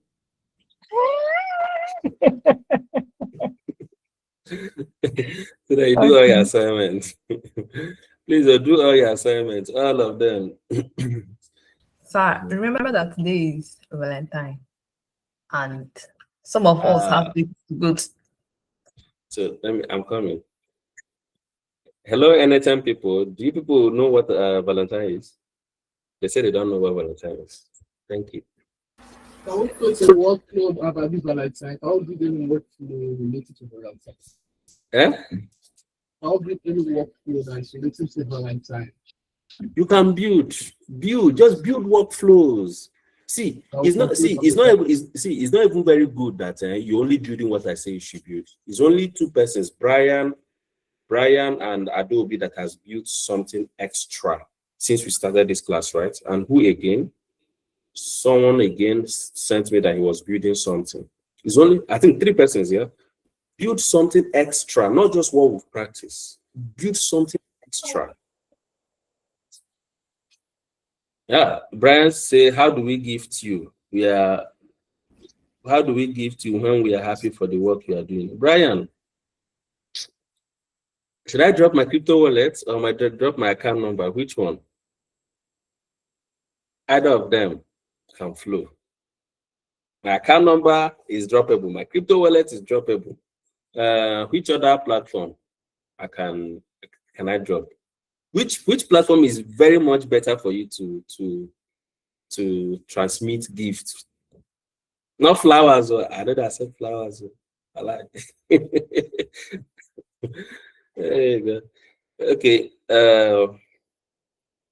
Yeah, Brian, there are several ways you can send in your gifts. I appreciate that. I appreciate your thoughtfulness.